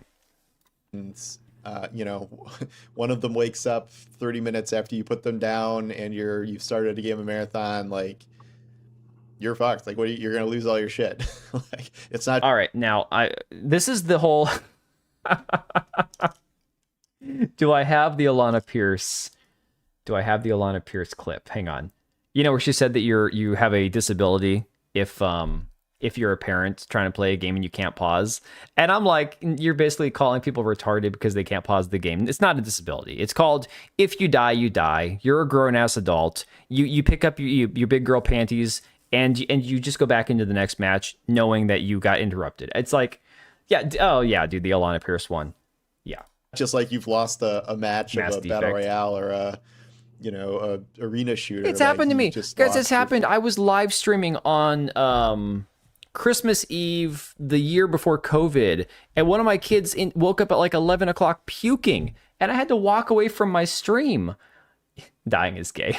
And I walked away from my stream because I'm like, guys, my kid's throwing up in the other room. I got to go deal with this, right? It just happens. It's a game. Oh, you lost a match. You lost your shit. You had your best loadout. Look, I had my computer. My computer does this thing. It hasn't done it when I stream, but it does it like if I first turn my computer on. I think it's one of the graphic card updates where my computer, I'll be in the middle of a game, middle of doing something, and it'll go to sleep. And I have to quickly wake it back up so I don't die. I loaded out right before I did the expedition for Arc Raiders. I loaded out with like my best weapons. I was going to try to knock off some things that I was trying to get done in the game. I pissed off one of the Leaper guys. I'm trying to aggro him to come at me so I can hide inside and kill him. And my computer went to sleep right after I aggroed him. Guess what happened? I finally get back in quickly enough, back into the match. Leaper has downed me. I get killed. Nobody's around to pick me back up, and I lost a whole ass load of stuff. Yeah. You know, I was irritated for about 30 seconds. I'm like, all right, well, that happened. And then I moved on with my day. People act like if you're a parent and something happens in a game, it's going to ruin your entire life. It is the most retarded thing. Got a bunch of devs into trouble bringing up situational disabilities. Yeah, mogged, exactly. If you have anything that either distracts Shit you happens. or forces you to stop It's a playing. game. So it's a very punishing game for, you know, a lot of people, but for me especially. So that kind of also influences my ability to and desire to play it. It's also just, I think you can see here that with my recent obsession with Crimson Desert, like these are kind of the polar opposites, which I think they're both good games for their own respective genres, but like here we But you're only playing one of them, Paul. Oh my God, call a spade at this point, dude. Crimson Desert, this single player pausable game where I can grind hard, upgrade my stats, my gear, my base, my, find everything on the map, solve all these puzzles, do all this like permanent progress as I march toward the end of this 300-hour game, which I'm having a blast with, as opposed to Marathon, where nothing is permanent, all progress gets reset. And okay, that's a design flaw, though. That's Marathon and Bungie being 2 years behind because Escape from Tarkov was doing that. I've glazed Arc Raiders enough in the past. Arc Raiders doing the expedition as a voluntary thing is a smart idea. That was a smart idea. They say, hey, you don't have to reset your account. You want to? Here's some perks, some benefits, some skill points for you. Go ahead. You don't have to, though. Oh, no worries, Oblivion. We're almost out. There won't be too much for you to watch. His video is almost done, then I'm going to bed. Something should be said about how important gear should be in extraction shooters. When people can't be sweaty all the time, there should be other aspects other than the loot. Yeah, fair enough. All right, Sam. Take it easy, bud. I do agree with the term when using it to design things, not entirely against the term, but it's not a legitimate excuse. Least of all, you're required to do something for work. Yeah. Monster Hunter and Elden Ring, known for not having the pause mechanics, will do it to you. It's all about the timing, man. Yeah, truth. And honestly, that never was a problem, okay? I was playing Elden Ring when I was dealing with my Crohn's disease flare-up in the October, November, December of 2021. Granted, my children were... that was 2020. Yeah, okay, so my kids were like 8 and 6. So they weren't toddlers. They weren't babies. They weren't waking up in the middle of the night every half hour needing a feeding. But I was going through shit physically and work and had kids and everything else. And the not having a pause button in Elden Ring was never something I'm like, oh my God, I wish this game was pausable. I can't play it. No, 130 hours later, I beat the game, All right, Empress, no worries. Yeah, single player is better. You can play at your own pace. Pause, take some time, enjoy yourself. Multiplayer live service at the mercy of the devs and time you don't have. But it is time he has section. This is what's irritating me about Paul's excuse here, right? There's something else going on. I think he just doesn't want to have anything negative to say about the game. I think that is 100% what he's trying to do here. He's trying to cover for the fact that he just doesn't think Marathon's that good of a game, right? You can technically pause Elden Ring. There's ways to do it, yes. Moment you can play an entire session and end up further behind than when you started. Again, I don't think that's... I'm not complaining about the extraction format in general. I know people like that. It's just... This is why it's not my genre, because I like things that are completely the opposite of that. I have had fun in many marathon runs, for sure. Like, I get it, and especially when playing with friends, yeah, that has been the best aspect of it. I would say more so than other multiplayer games. Nice flex there, Paul. Some of us don't have friends. Like Marathon especially, going in with a group is kind of the core experience. And I do think there is some amount of general bounce off from people like me. Again, I'm not universally applying this to everyone, but it is a very hard game. It is a hard game to kind of keep up with. It is a hard game to often, form a consistent team with. Right, he sounds like he's convincing himself. So I, again, as somebody who's put like 130 hours into Arc Raiders very casually, and not always PvE, a lot of times PvP lobbies and stuff, I think the concept, the argument he's making isn't about how long it takes to get good or extraction shooters or not being able to pause. It's simply that one game he finds more entertaining and more appealing than the other. I'm sorry, I feel like he's making up a bunch of bullshit excuses because, you have friends? I don't have friends. I have associates. I have acquaintances. No, I don't have many what I would call friends in real life, unfortunately. It's because if you don't and you start playing with randoms, it's going to go a lot worse than it would in the equivalent of other games. So I think there are a lot of factors here that combine that maybe is resulting in some fall off. And maybe part of that's my experience, but I also have kind of my own reasons for doing this. So the point being, I will continue to cover Marathon probably pretty frequently based on, updates, events, news stories, information I get, things like that. But you're not going to hear me doing weapon reviews or, I love it. This is his way. This is his way of trying his hardest to placate or basically give a heads up to anybody who's expecting him to glaze Marathon moving forward, basically saying, look, here's the thing, guys. I'm not going to have much positive to say about Marathon because I'm not playing the game because the game is too hard for me and I don't have time and I'm just generally not interested and I prefer to play Crimson Desert because I can pause the game and everything else. So if you hear me from me in the future, it's probably going to be something about how Marathon's not selling, how people are angry. Like, it's just, oh my God, dude. It's crazy. Thanks for confirming single player games are king, Paul. Right? Exactly. Some of it sounds like he was addressing people behind him. I don't. Destiny glazing seems to be a cult at this point. Why he cares, I don't know. It's a good question. I don't know. Through all the map POIs and stuff like that.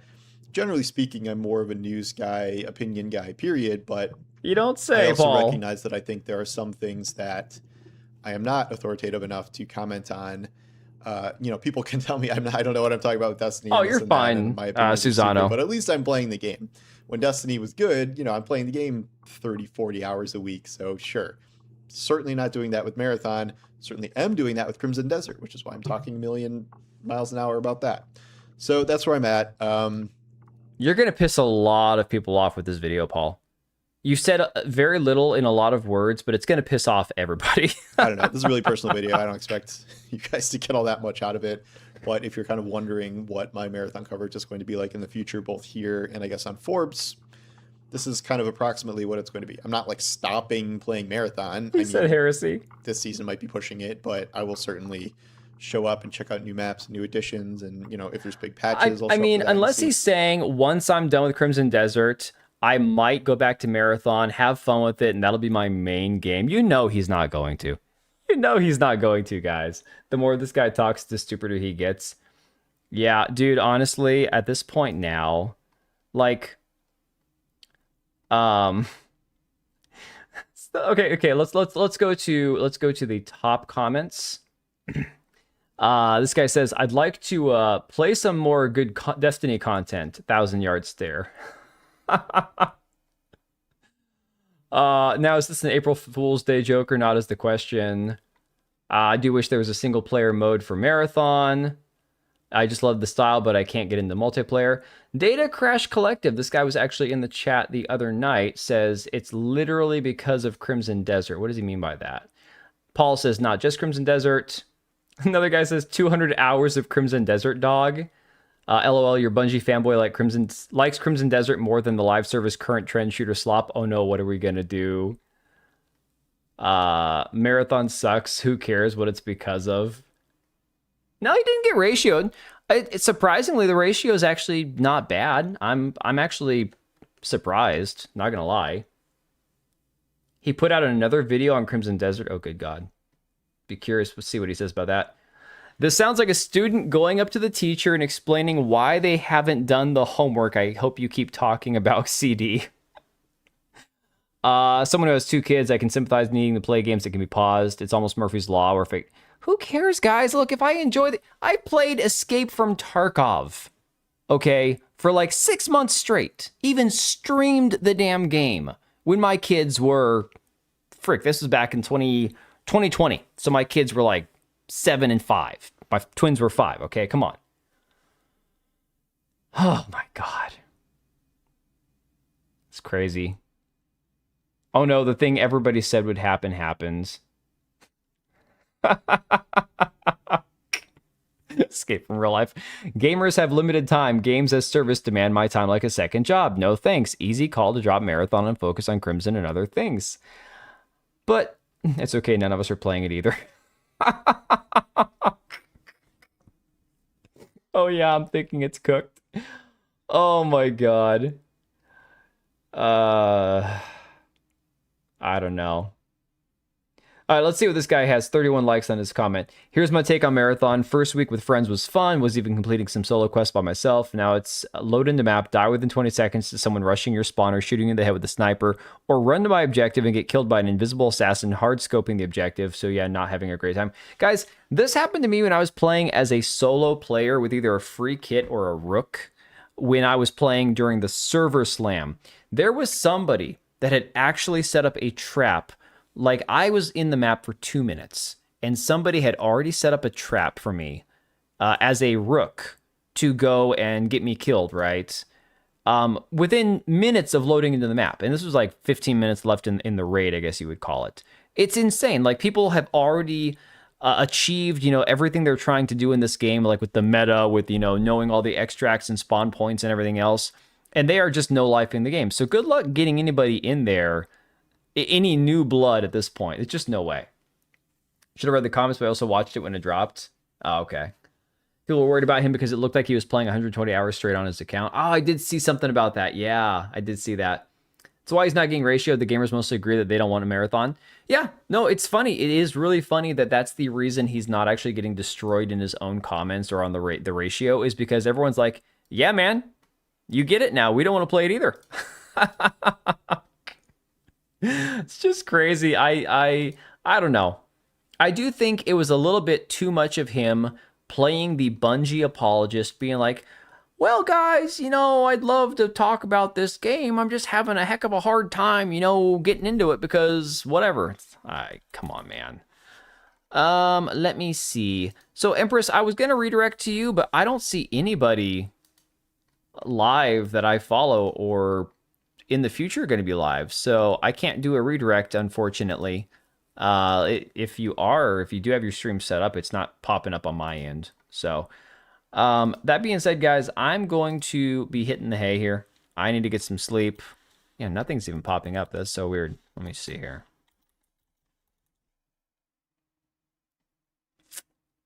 Stream's there? Huh.